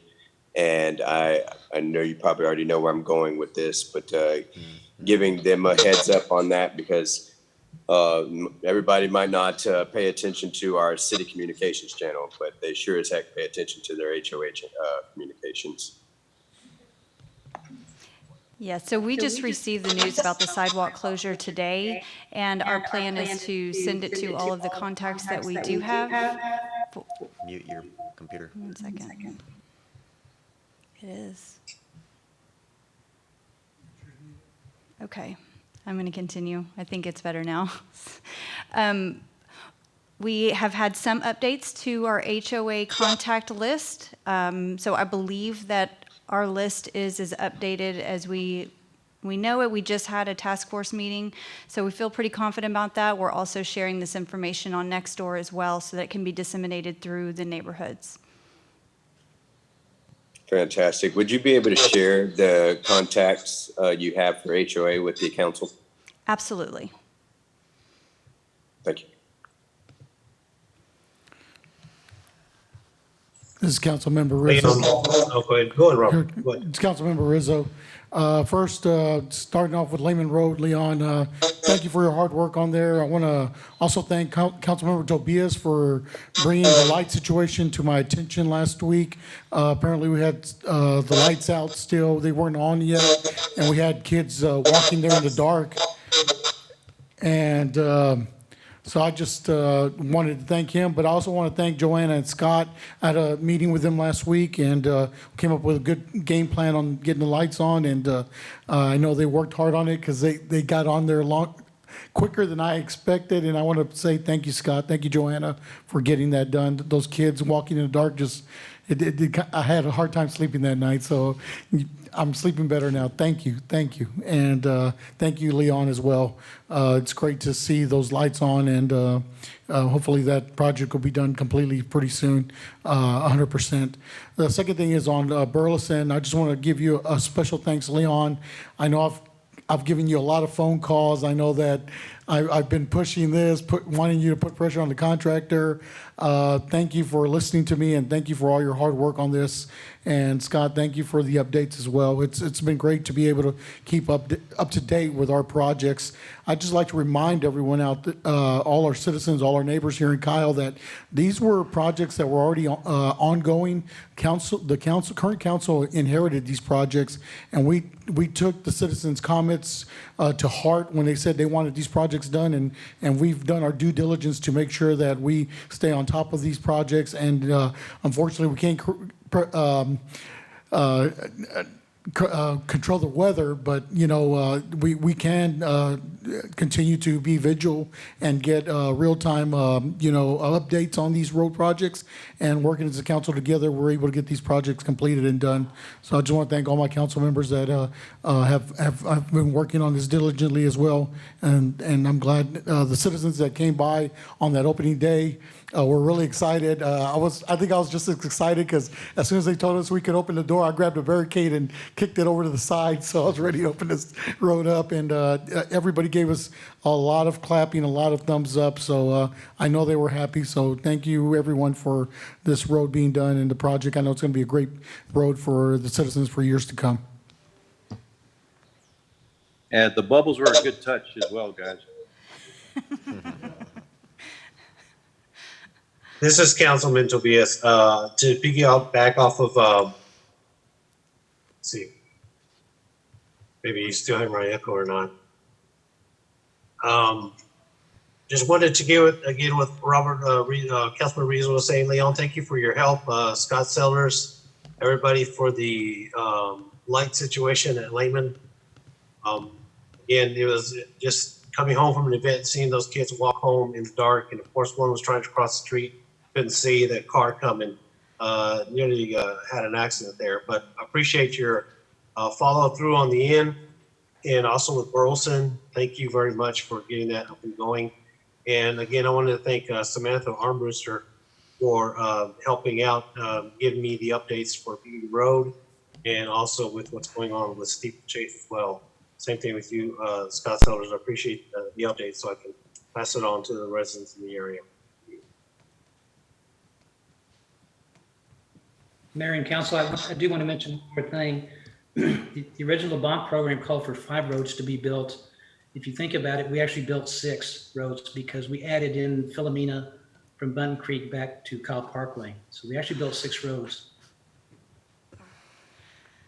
And you extended Marketplace because it was supposed to just end at Burleson. And now That's it goes correct. to 35. So it's 7 roads.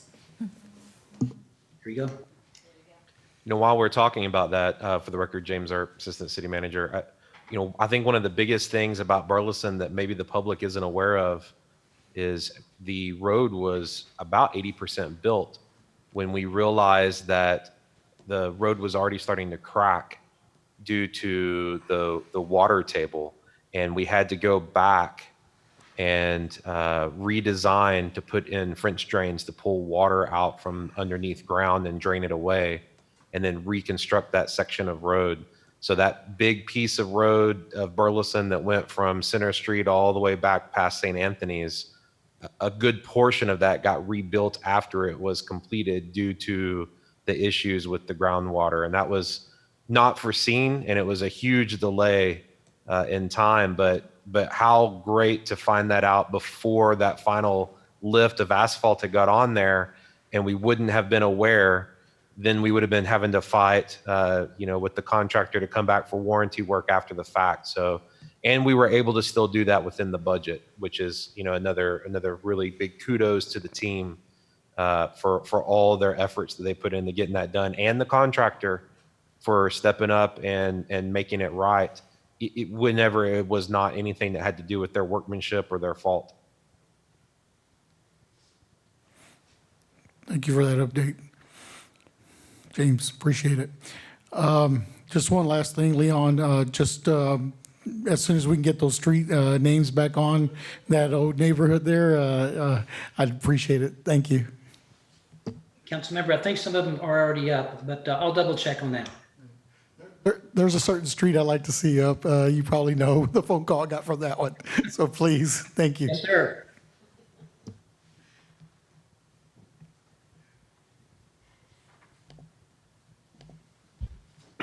All right. Anything else or any questions about any of the items on consent? I know there was a request made to pull agenda item number 15.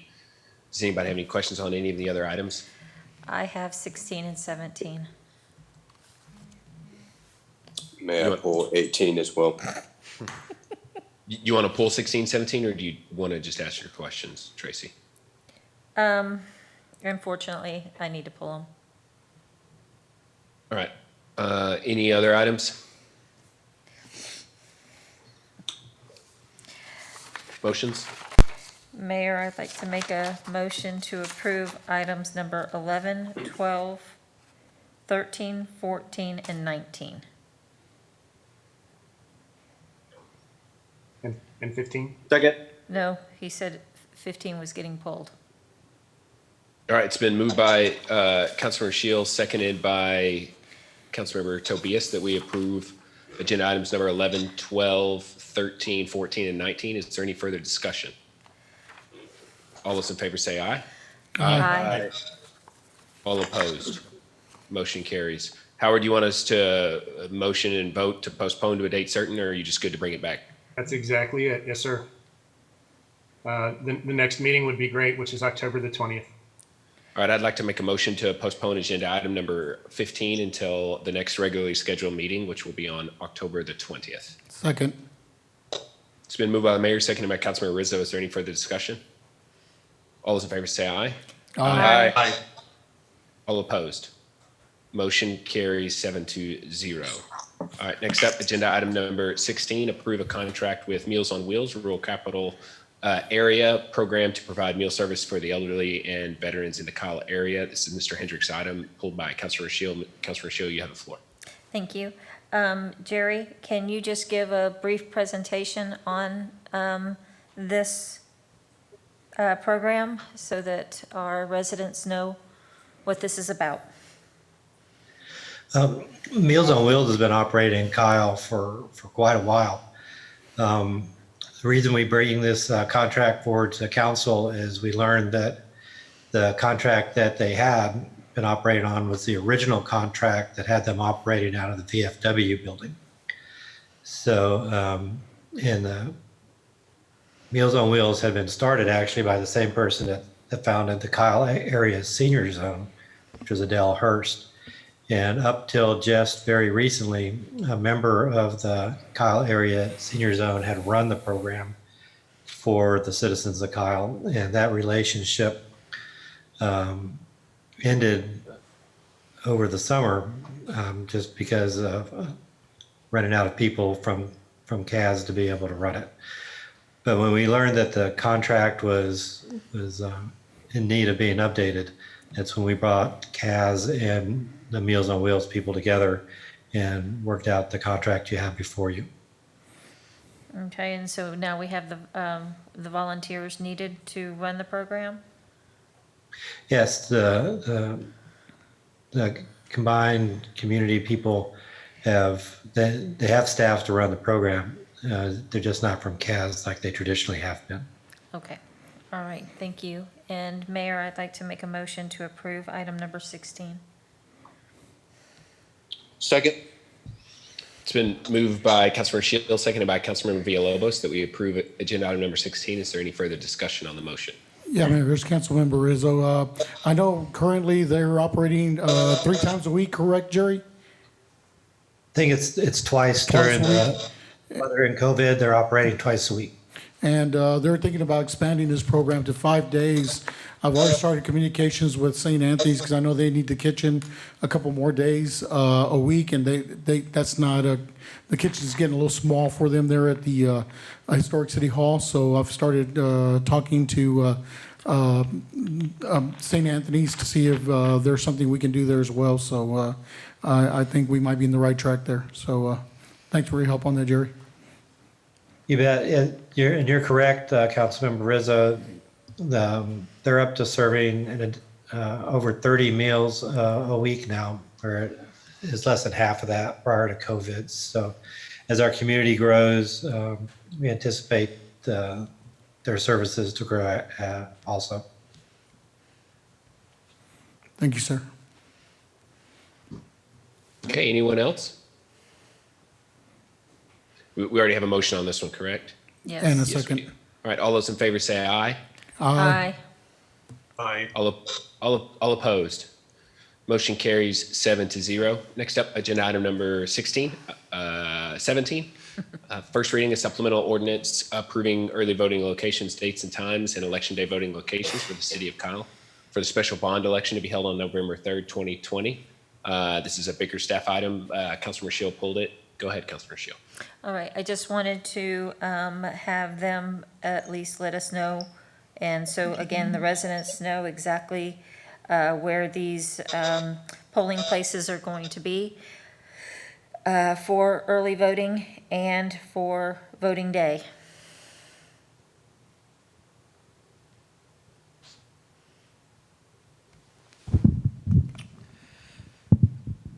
Councilmember Shield, I can provide that a little later in the city manager report. Oh, okay. All right, sorry, didn't realize that. All right, thank you. Sorry to have put you on the spot. Then I'd like to make a motion to approve item number 17. Second. All right, it's been moved by Councilmember Shield, seconded by Councilmember Rizzo that we approve agenda item number 17. Is there any further discussion on the motion? All those in favor say aye. Aye. Aye. All opposed. Motion carries 7-0. Next up, agenda item number 18, first reading an ordinance of the City of Kyle, Texas, amending section 2-57 of the Code of Ordinances to allow council to appoint more than 7 members to committees if determined appropriate by a city council and providing for related matters. This is a page signs item, but Councilor Ellison pulled it. Councilor Ellison. Yeah, my apologies to the council. I pulled the wrong item. I meant to pull 19 and we already approved that. But maybe Paige can admonish me for this. But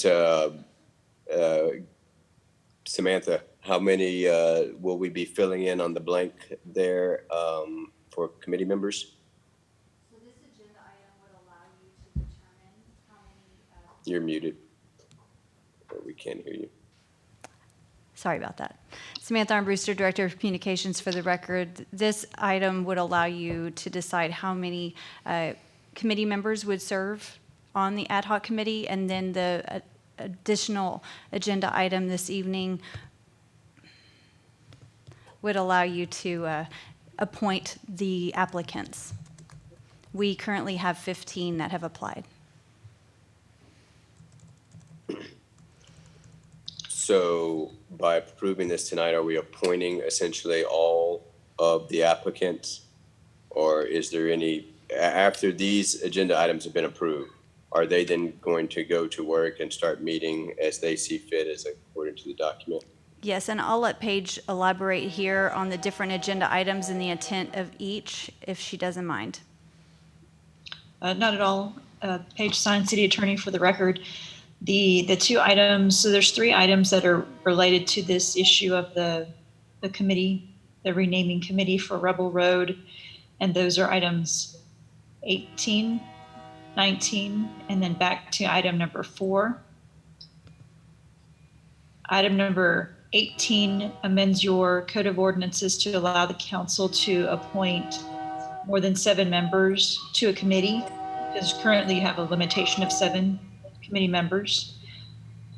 Item number 19 is the resolution that you are required by ordinance to adopt to establish the committee and to assign duties, purpose, meeting requirements, those types of things. And then item number 4 would be to actually select the committee members. So you have approved number 19.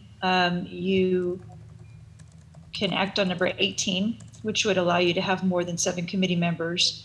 And then when you go back to item number 4, after you select the committee members, you can technically go back to item number 19 and just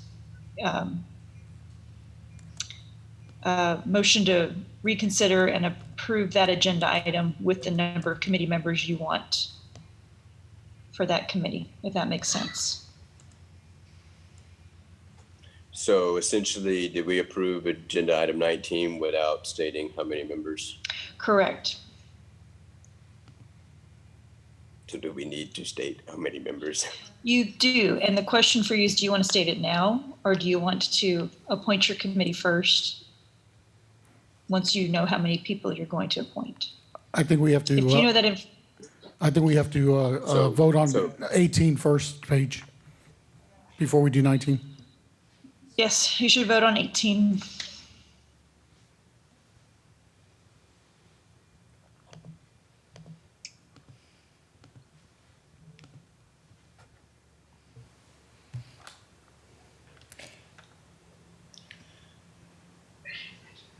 So we should vote to reconsider 19 so that we can actually appoint the members. My point, where I'm getting at on this is I don't want to push this on to another meeting. This needs to be done and appointed at what we have. I know by and large, the council has taken the lead of Councilmember Tobias on this. And so I also wanted to consider his thoughts on this and if he felt this was the most appropriate way forward. Thank you. Thank you, Councilman Nelson. Appreciate it.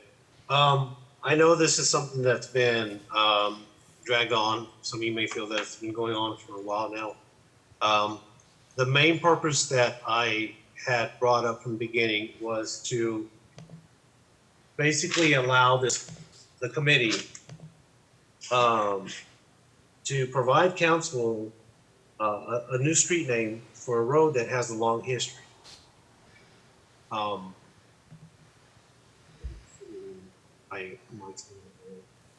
And to research and gather and get community input for that, and also to work and develop a plan to also assist the residents and the business owners there with any kind of fees or costs that would have to come along with the cost of the name change. And so I understand that there's, in the past, have been 7 appointed members to these type of committees. I know right now we have 15. But that's where I'm also asking for guidance on this. And the way I look at it, we have 15 people that are willing to serve on this committee. They put the time and the energy to put their application in. And I would like to make the recommendation that we use all 15. If anybody has any other ideas, we can go from there. If that's a motion, I second it. Yes. If I can make a recommendation, that particular motion would be relevant to number 4, which is appointing the members. Right. So if you would like to open up that agenda item, so you've Right. got So what the ordinance allows us to do is create more than 7 members, and then agenda item number 4, which was what we waited for. The plan was to bring that back, and then we could name them all after approving 18 and 19. It's my understanding, which is the reason we had to wait on item number 4. So that's what I was moving towards, was having this discussion when we bring item number 4 back up. But if that's not what's required, it's really just, is that an okay thing to do, Paige? Yes, I recommend you, since you have 18 open, I recommend you take up that item. So the motion that was made, you would either withdraw that motion and bring it up on number 4. I recommend you take action on item 18, which would allow you to appoint more than 7 committee members. And then Recon. 19's been approved, but we didn't know how many you would want to appoint. So you're going to have to take action to adopt a number of committee members for that item, either before or after you appoint the committee. So Mayor, can I go ahead and make a motion to approve item number 18? Second. All right, it's been moved by Councilmember Shields, seconded by Councilmember Rizzo that we approve item number 18. Is there any further discussion? All those in favor say aye. Aye. All opposed? Motion carries 7-0. And if it's okay, I'll bring up 19 and 4 together, and we'll just vote on them together because it's going to be the same basic vote, I think. So I'll make a motion to reconsider agenda item number 19. Second. Second. All right, it's been moved by the mayor, seconded by Councilmember Rizzo. Is there any discussion? All those in favor say aye. Aye. Aye. All opposed? Motion carries 7-0. So now we'll bring up agenda item number 19 and agenda item number 4 together. Agenda item number 4 is selection of a renaming committee for West RM 150. Samantha, did you have a presentation for this item? I do. So on your screen, you will see what has already been previously approved, which are the duties and purpose of this ad hoc committee. And also, as mentioned earlier, we have 15 applicants eligible for appointment this evening.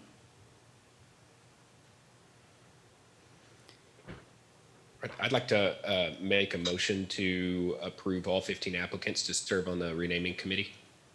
Second. Second. It's been moved by the mayor, seconded by Councilmember Tobias. Is there any further discussion on this motion? Paige, that motion will apply to filling in the blank for item number 19 as well? Or do you want us to, is my motion insufficient? You should also move to adopt item number 19 with the number 15 filled in the blank. And I'd like to amend my motion to include filling in item number 19 with the number 15 in the blank. Second. All right, is there any further discussion on the nature of this motion? All those in favor say aye. Aye. All opposed? Motion carries 7-0. All right, next up, agenda item number 20, first addendum to landscape maintenance contract of October 1, 2020 with WLE LLC. Mr. Earp. Mayor, Council, for the record, James Earp, Assistant City Manager.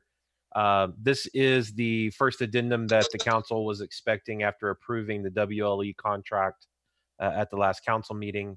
The action tonight modifies the contract to include additional roadways that were not in the original RFP by approving a change order. We're removing Kohler's Crossing and adding in the 3 additional roadways that were discussed: Daisy Lane, Button Road, and shoot, the third one's escaping me right now, but we're 1626 north of Kohler's Crossing. So those are the 3 additional roadways. Richard with WLE is attending tonight. I believe he's on the call. We did have a conversation, Mayor and Council, with WLE after the last council meeting and explained to them the council's excitement and also the high level of expectations, and WLE's really embraced that. And in doing so, they showed up yesterday to kind of do a ceremonial kickoff of starting the contract. But on Thursday, they are intending to be here with all of their crews, all hands on deck, hitting all of the roadway and areas all at the same time, doing the massive amount of work that goes into getting all of the growth of grass that's in the cracks up and out for the very first time, and just hitting it all. That'll start on Thursday. So I know that was an important item to the council, and WLE is already showing that they're going to be a great partner with the city of Kyle.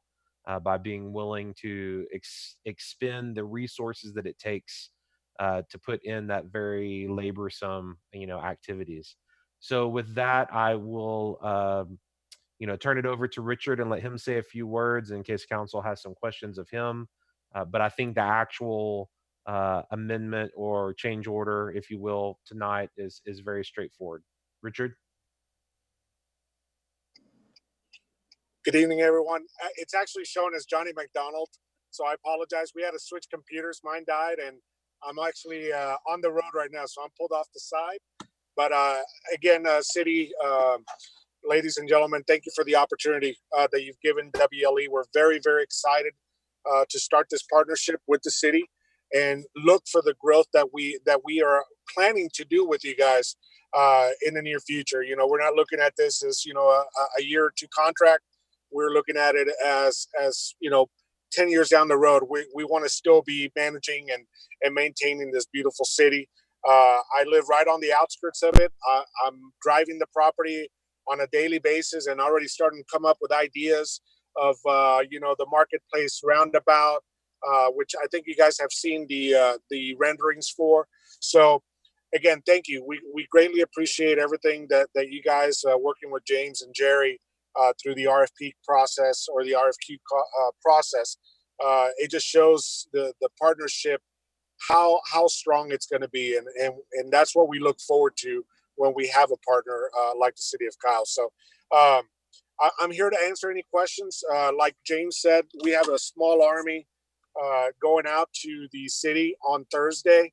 We've got 3 project managers, 2 account managers, 6 crews, which has probably about 5 to 6 people per crew. And we're going to be hitting all the hot spots first, everything that's overgrown, everything that has that kind of waterfall weed look. Then right after we're done, what we're going to do is we're going to send in our chem department to eradicate a lot of the weeds that are still going to be penetrating, but we're going to go in there and knock them all out with our products. So again, super excited. I'm here to answer any questions. Again, we're going out Thursday. We had our first showing yesterday. Took some pictures by the park, and hopefully you guys got to look at those. And we're going to be sending you guys a lot more pictures and progresses as we go.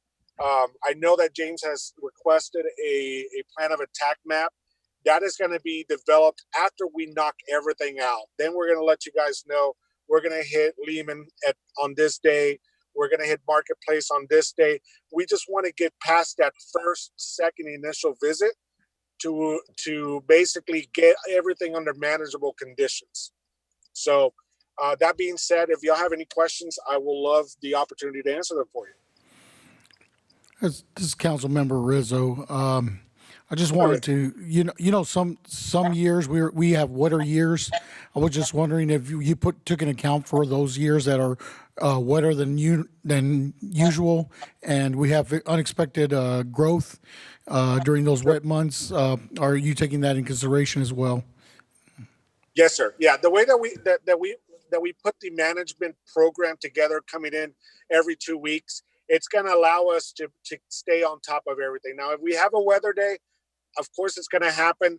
We're going to make up that day. We're going to, as soon as it dries and we can put our mowers on the ground, we're going to come back that day to make sure that everything stays at a manageable level. So yes, yeah, we're going to stay on top of it. Appreciate it. Thank you. Of course. Thank you. Hey, Richard, this is Mayor Mitchell. I haven't seen the pictures yet. Do we have a screenshot of those or anything? They haven't come across council's desk yet. So okay, Samantha is the one that took them, Richard, and Samantha has them. So Samantha, if you have the opportunity to share those pictures from your computer, that'd be great. Mayor Harris, our first crew that we sent out there, we sent out our brand new spanking truck that we got. We're actually a pilot program for using all solar powered equipment. And we sent that truck out there. And I think I might've shown Samantha a little bit. of what we're doing and what we're going to be doing in the near future for zero emissions. So that's something that's coming down the line. We'd love to bring that truck and park it in front of the city hall so y'all can take a look at it. But we're very excited about it. So, Richard, can you tell me a little bit about that first initial process of cutting down some of those weeds? Are you going to just be taking a weeder and trying to cut the weeds down low, or how do you actually go about getting those out of there? Our mowers can handle some pretty tall weeds. So we're going to go in there. We're going to what we call shred a lot of the areas. And then we're going to have a team that goes right behind those shredders. They're either a 60-inch or a 72-inch mower. And what they're going to do is that they're going to go in. The mowers are going to hit the areas first. And then we're going to have, like you see in this picture, you have two guys, or actually a girl on one mower and then a guy on another mower. And they've got the weed eaters going around them, basically following their paths. So we're hitting every single angle as we're mowing these lines, these new lines that they're gonna help us be successful at the end of the day, basically. So yes, we're gonna have a mower and then a weed eater right behind it, and then a blower going right behind them, getting everything off of the curb, not onto the street, and then basically blowing it back into the grass, and then we remulch it on every visit. So, but as you're going in the sidewalks, for example, or the curb sections, if there's weeds growing out of those where a mower's not going to be going over the top, or how are you going to get the weeds out of those particular areas that are coming out of concrete and asphalt? Oh, I get it. Sorry about that. So we'll chop it down with a weed eater, and then our chem department will come in right afterwards. They're going to have backpacks on, and they're going to spray it with a chemical to eradicate it after that point. So they're gonna pull everything off of the ground, so you won't see like a dead weed sitting there. But we have to let the application happen, and then we can pull the weeds out. Say that again. So you'll weed down to the ground so that as you're going through, it'll look like there's no weeds there, and then you'll be following through in all the cracks with your application anywhere there's exactly a spot. Yeah, to hit it up again, and then that's when we'll start pulling out. But our application, I'm sorry, go ahead. Well, there's kind of two schools of thought. One is to leave the weeds tall, and because if you apply the application there, it kills the weeds better, but that's less sightly. And then there's the cut them down and basically spraying the roots. Is there a particular path out of that? So you're saying you're going to cut them down first and then spray basically into the cracks? Exactly. And it's specifically for the sidewalks and the curbs. Now, when you're talking about the actual grass, we want to keep it green because, again, we don't have irrigation out here, and we don't have grass. It's mainly a grassy weed. We still want it to look green, so we're not going to eradicate all of the weeds that you see now. We're just going to chop them down to where they look presentable. Okay. That makes sense. That's exactly what I think is the appropriate steps to take. So I'm glad to see you're doing that. So thank you. I'm tremendously excited about this project. And for me, it's all about setting that right tone. So the next few months in particular, as you're getting these corridors under control, that's really going to be where the benchmark gets set for what the areas that you're servicing need to look like. So it sounds to me like y'all have all the right attitude. Your proposal was extremely thorough. So thank you for doing that. This is just a big step for the city of Kyle. We've never gone into quite this extensive of a mode to try to keep the right of way and various green areas around the city tip top shape. And so we're putting a lot of trust in you, and obviously this contract is what that's all about. But just thank you for understanding the vision. You clearly do. Yep. And we greatly appreciate you allowing us to take that vision and explore it and just basically grow with it. So again, I'm in the area. I drive. I do all my business in the city of Kyle. So I'm going to be very hands-on when it comes to this project, and so is the account manager that is assigned. We've had the great, we had the chance to meet with Chance. Sorry, that kind of threw me off. Had the chance to meet Chance, and he's so well versed and so gun ho about what we're doing. It really excites us, to be honest with you. So yeah, we're super excited. So the benchmark is, just so we're clear, the beauty corridors that we're doing, we want them to be better maintained than any other city in Hays County. That's the goal. Moving. That is the goal, and the goal is going to be hit very quick. I don't want to overpromise, but just the way that we're applying our crews to move in as fast as we are, I think we're going to get them ready, because at the end of the day, I want to get ready for spring. Right now, we're going to go into the dormancy time of the year.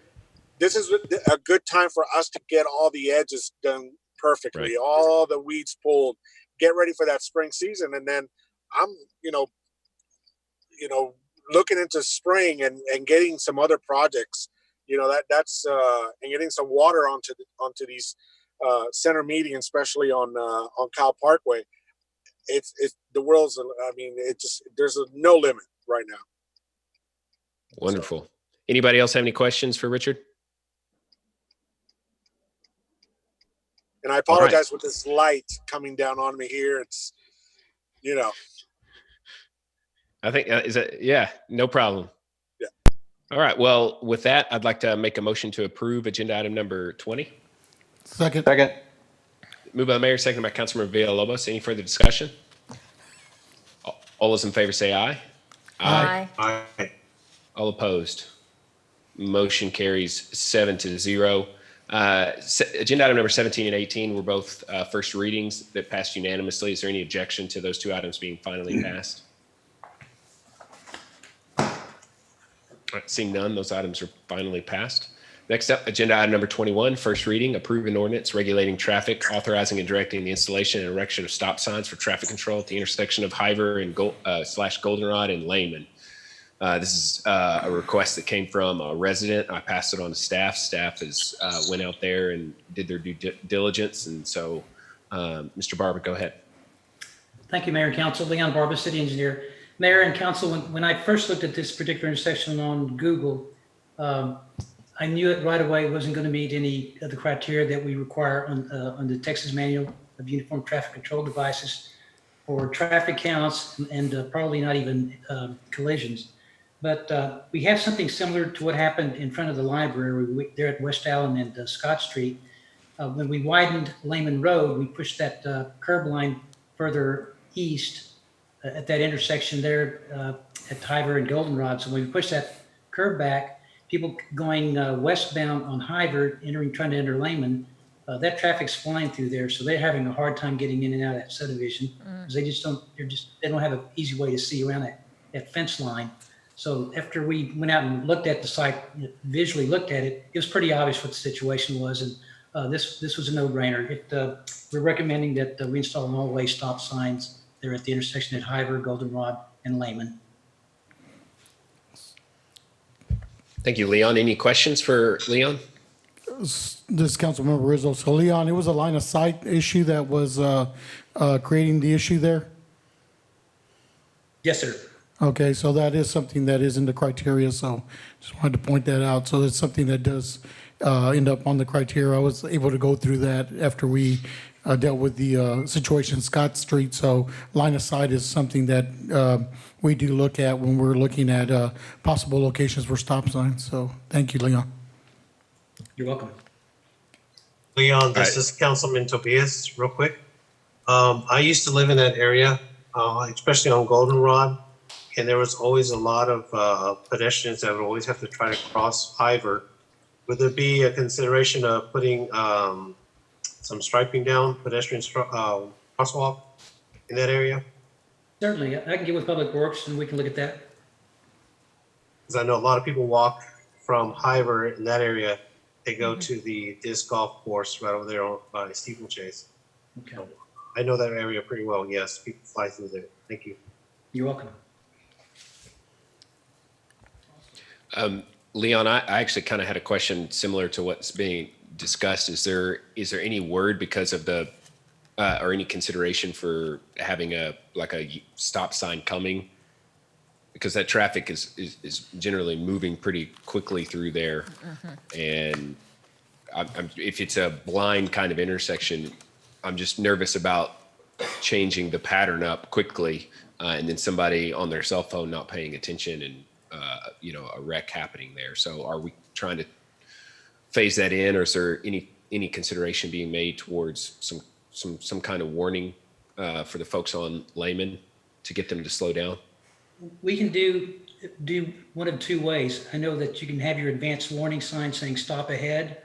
And I've also seen where they actually put it on the pavement, the big stop sign ahead or stop ahead or something like that.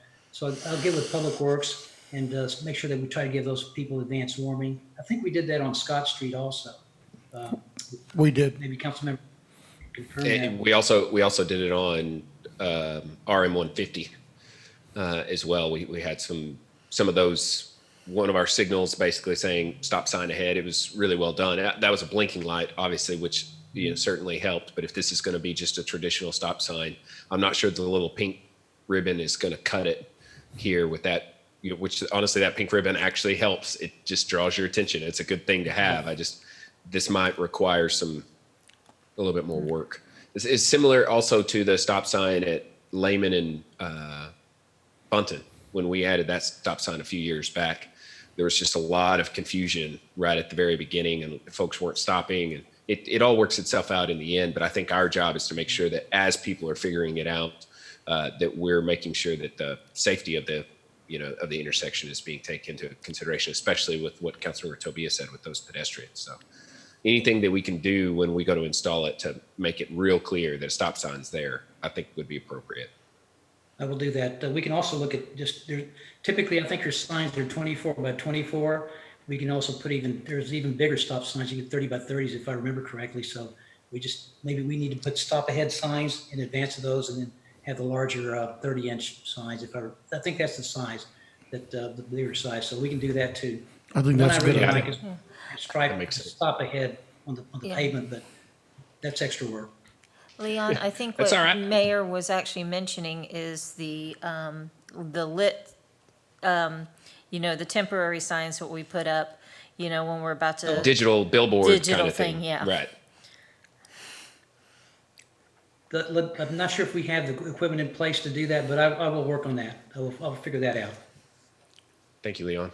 You're welcome. All right, I'd like to make a motion to approve agenda item number 21. Second. It's been moved by the mayor, seconded by Councilmember Shields. Is there any further discussion? All those in favor say aye. Aye. Aye. All opposed? Motion carries 7-0. Any objection to this item being finally passed? All right, then with no objections, it'll be finally passed. Next up, agenda item number 22, consider approval of funding agreement with Hayes County in the amount of $50,000 for co-location of 911 communication centers. Chief Barnett. Yes, sir. Excuse me, before we start on this one, I need to leave the meeting for this particular vote, so. Okay. I'll be right back. Matt, can you hit him on the hold button the way you've done? All right, go ahead, Chief. Okay, thank you, Mayor and Council. For the record, Jeff Barnett, Chief of Police. This is a really simplistic item. We have an obligation to pay Hayes County $50,000 as our portion of the co-location project, which is for our co-located dispatch center. The funds from these $50,000 are used in conjunction with Hayes County funds and other entity funds that are part of that co-location to pay for the Tyler New World CAD maintenance agreement. We did expect this charge from the county. And in order for better tracking of this payment to the county, we are actually getting a refund from Tyler New World that will cover this cost of the payment to the county, and that will more accurately reflect our participation in the co-location agreement. So we had previously made this payment directly to Tyler New World when it's better accounted for if we make it directly to Hayes County. So Tyler New World is in that same agreement with us. They are refunding these funds back into our account, and we should have those into our account in about 2 weeks. And that will allow us to make our $50,000 payment to Hayes County within their expected deadline of October the 31st. Thanks, Chief. That's very clearly explained. Anybody have any questions? All right, I'll make a motion to approve agenda item number 22. Second. It's been moved by the mayor, seconded by Councilmember Tobias. Is there any further discussion? All those in favor say aye. Aye. All opposed? Motion carries 7-0. I'll go ahead and open up the next item. 6-0. 6-0, yes, 6-0. I'll open, does somebody want to text Alex and let him know we're coming back? All right, next up, agenda item number 23, approve and authorize the chief of police to execute 2 amendments to the interlocal cooperation agreements with the Austin Regional Intelligence Center for the purpose of adding new partner agencies to the original agreement. Chief, go ahead. I got him. Thank you, Mayor Council. Again, Jeff Barnett, Chief of Police for the record. The Kyle Police Department, along with many agencies in the Central Texas region, have been partners with the Austin Regional Intelligence Center. Those agencies reside within Travis, Williamson, Hayes, and Bastrop counties. Today, there are 19 partner agencies, and this agreement, which comes to us annually, is adding 5 new partner law enforcement agencies to the Austin Regional Intelligence Center agreement. Just as a reminder, the Austin Regional Intelligence Center is a collaborative effort of public safety agencies within Hayes, Travis, Williamson, and Bastrop counties. These partner agencies work together to provide resources, expertise, and information to the Austin Regional Intelligence Center, which focuses on regional public safety data analysis.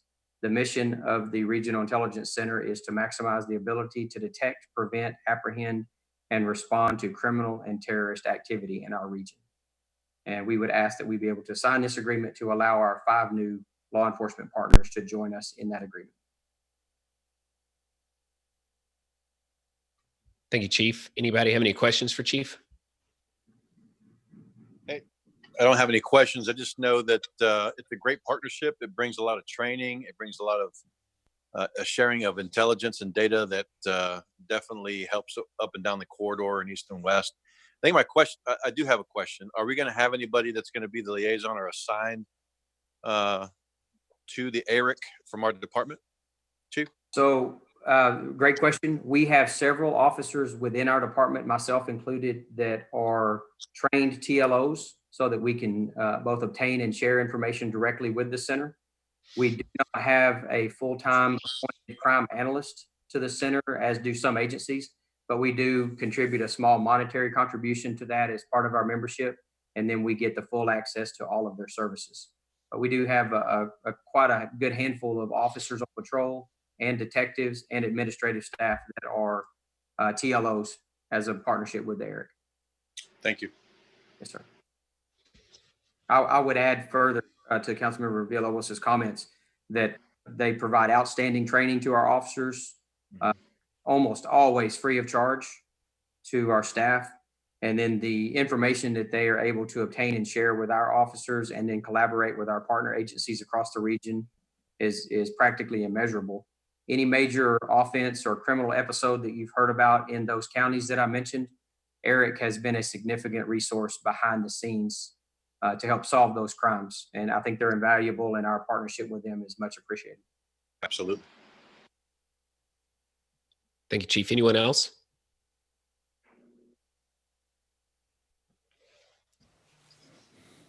All right, I'll make a motion to approve agenda item number 23. Second. Second. It's moved by the mayor, seconded by Councilmember Villalobos. Is there any further discussion? All those in favor say aye. Aye. Aye. All opposed? Motion carries 7-0. All right, next up, city manager's report.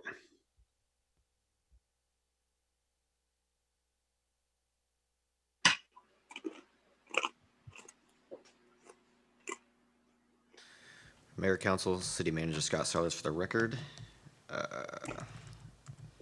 Spoiler alert. Okay, here we go. So several things to talk about this evening. First is our free COVID-19 mobile testing provided by Curative. That will be at the Hayes PAC daily from 9 to 5. Again, that's free, open to the public, but registration is required. We have found our new location for the mass food distribution events that are coming up. We've got several more coming. If you recall, the first one we did back, I believe it was a couple years ago now, at Layman High School. and we are going right back. So we want to thank the school district for allowing us use of their parking lot. You'll see those 3 dates from 8 to 11, and as always, volunteers are needed and welcome. Just a reminder that that is free food for all while supplies last. We had a great soft opening Saturday, and I sure don't want to knock the tone of this one down. It was a fantastic event with the family, the Crane family there, as well as several representatives from Make-A-Wish and the community. Really a great opportunity to open up the Ash Pavilion. Again, it was a soft opening, but the facility is open now to the public. So reservation information is found online at cityofkyle.com/Ash Pavilion. We are planning on a more formal ribbon cutting with a little bit more fanfare post-COVID. So again, we had to keep this one fairly light due to COVID, but afterward we will make sure that we get a lot more participation. And registration for our first roller hockey league opens October 19th. So be on the lookout for that. You may have heard, I know everyone here has in the meeting, the public, this has had some great press on it, but we filled 120,000 square feet of space in our Majestic building, and I believe there are 70 employees anticipated here for the Lowe's Distribution Center. This is a great testament to a lot of forward thinking on behalf of the city of Kyle, the council, to work on spec development when no other communities in the county were really pushing spec, and we've seen that has paid off with not only HPI but here now in Majestic and you know, more to come with North Point. So there's multiple building opportunities, and we are very excited to announce that Lowe's is our next prospect. So great job to economic development, great job to the council, great job to the leadership at Majestic. And it's extremely exciting for our community to see another primary employer come to the city. Harking back to Councilmember Shields' question earlier, we have some voting information here to share. You'll see our website, cityofkyle.com/election, should answer most of the questions. Hopefully, if not all the questions that might arise from the community. Early voting does start next Tuesday, October 13th, and you'll see the time there. I would announce all the times, but you can read it here on the screen. Those days of early voting and the times associated with those dates. You'll see those 3 early voting locations at Hayes CISD Admin Center, Kyle City Hall, as well as the Live Oak Academy. On Election Day, November 3rd, 7 to 7, and the locations for voting.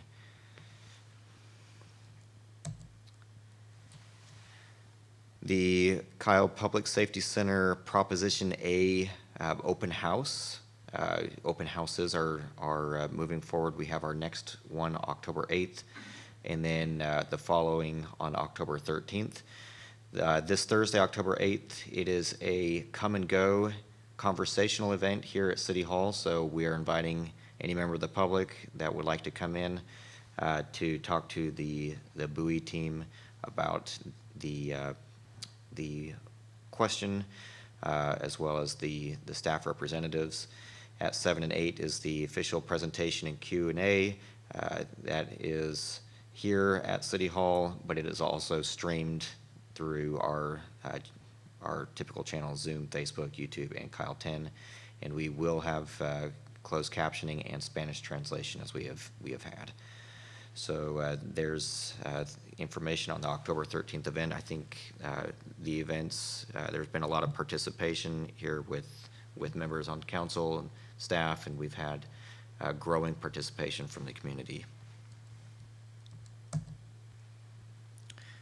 Just a reminder, The city offices are closed for Columbus Day. That is next Monday, October 12th. There is a TERS meeting scheduled. So if this is not on your calendar, please write it down. Next Tuesday, October 13th, 7 p.m. It is a virtual meeting. I will open it up to questions at this point.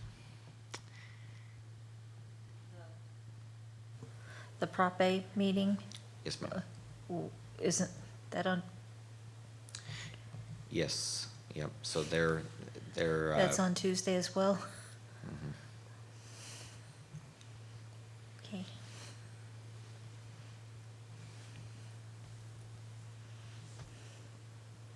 So there's another TERS meeting scheduled in November. We were asked to find a time that would work for council. I guess the times conflicted. This was the only time that worked for all the members of the TERS board. It will be just a quick update on the Heroes Memorial Park. But if council would like to reschedule that in deference of the bond meeting, then we can do that as well. We have not posted the agenda yet. Which date? Tuesday, October 13th.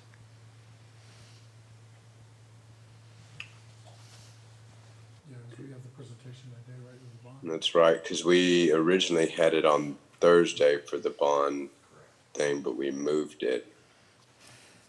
Completely forgot about that. We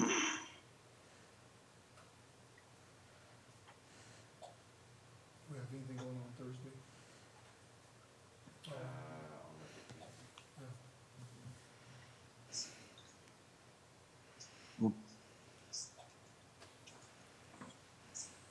I'm not opposed to moving it. That way we can make sure we have plenty of time for that particular meeting.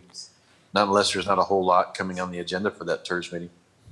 Now, other than the update on the Heroes Memorial Park, again, there's some action items to be taken. Those can be taken during the. We can't hear you very well. We have plenty of time for that particular meeting.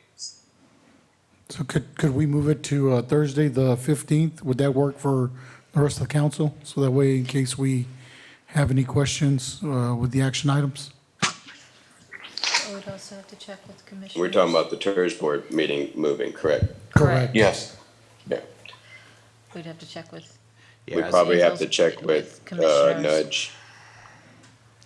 Yeah, And we'd also check with Commissioners. Commissioner Inglesby. Yes, and Jones. So trying to find the date on the 13th was very difficult. It was really hard to narrow down this 13th meeting. I don't believe the 15th is available. Can we see if they can meet at 8?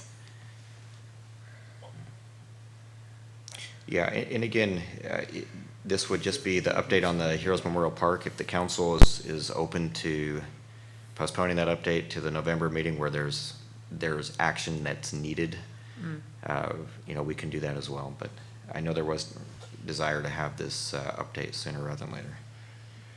Could we do it around 8:15 on Tuesday? Because our event goes from 7 to 8. Give us a few minutes to clear everybody out.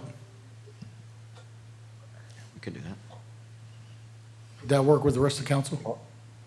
Sure.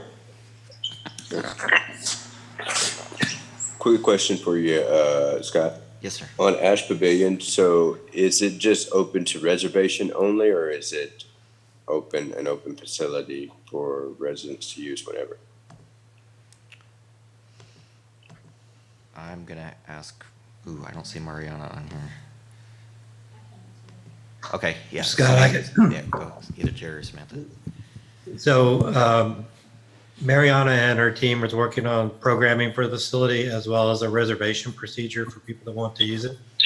Because of the COVID restrictions, we want to limit just open play for now till we get a handle on what the demand's going to be. But that reservation plan should be forthcoming shortly.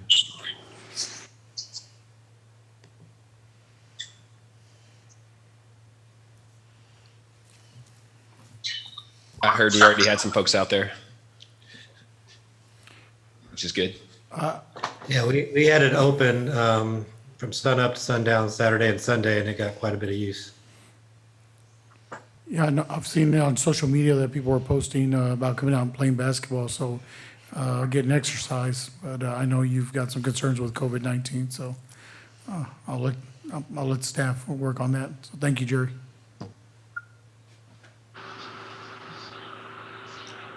And Okay, anything else? yes, Scott, just to be clear and let everybody know, because I know some people only vote at the, 4-year general elections and such. But something that's new with Hayes County, if I remember correctly, on election day, you are not tied to one particular voting location. You can vote at any location in Hayes County. So if you're in precinct A, you don't have to go to that specific, that specific location. You can go anywhere in Hayes County now. So hopefully that helps people out. If you're running late from work and don't think you can make it back to your polling place, you can find the closest one in Hayes County and be able to vote there. Correct. Yep. And it's also open during early voting as well. Yes, yeah. It's been that way for, Yeah. this is something new since 2016. So I just Correct. wanted to point that Definitely. out to people. Thank you, Tracy.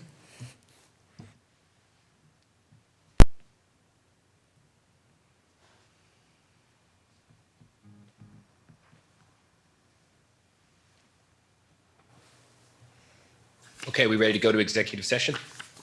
All right, go ahead, Councilor Shield. Pursuant to Chapter 551 Texas Government Code, the City Council reserves the right to convene into executive session from time to time as deemed necessary during this meeting. The City Council may convene into executive session pursuant to any lawful exception contained in Chapter 551 of the Texas Government Code, including any or all of the following topics. Number 1, pending or contemplated litigation or to seek the advice of the city attorney pursuant to Section 551.071. Development standards, cause number 5:20-CV-01128-FB-RBF. John David Farrar v. Terry J. Wallace, Jeffrey Barnett, and Edward Sandoval in the United States District Court for the Western District of Texas, San Antonio Division. 104 South Burleson and Design Build Agreement. Number 4, convene into executive session pursuant to Section 551.087 Texas Government Code to deliberate regarding the offer of economic incentives to one or more business prospects that the city seeks to have locate, stay, or expand in or near the city. Project Wild Blue. And again, 104 South Burleson and Design Build Agreement. Second. It's been moved by the mayor, seconded by Councilmember Villalobos. All those in favor say aye. Aye. All opposed. Motion carries 7-0. There was no action taken during executive session. There will be no action taken now. Motion to adjourn. Second. Pick one. Moved by the mayor, seconded by Councilmember, or Mayor Pro Tem Coach. All of council. All those in favor say aye. Aye. Good night. Good night. Nah.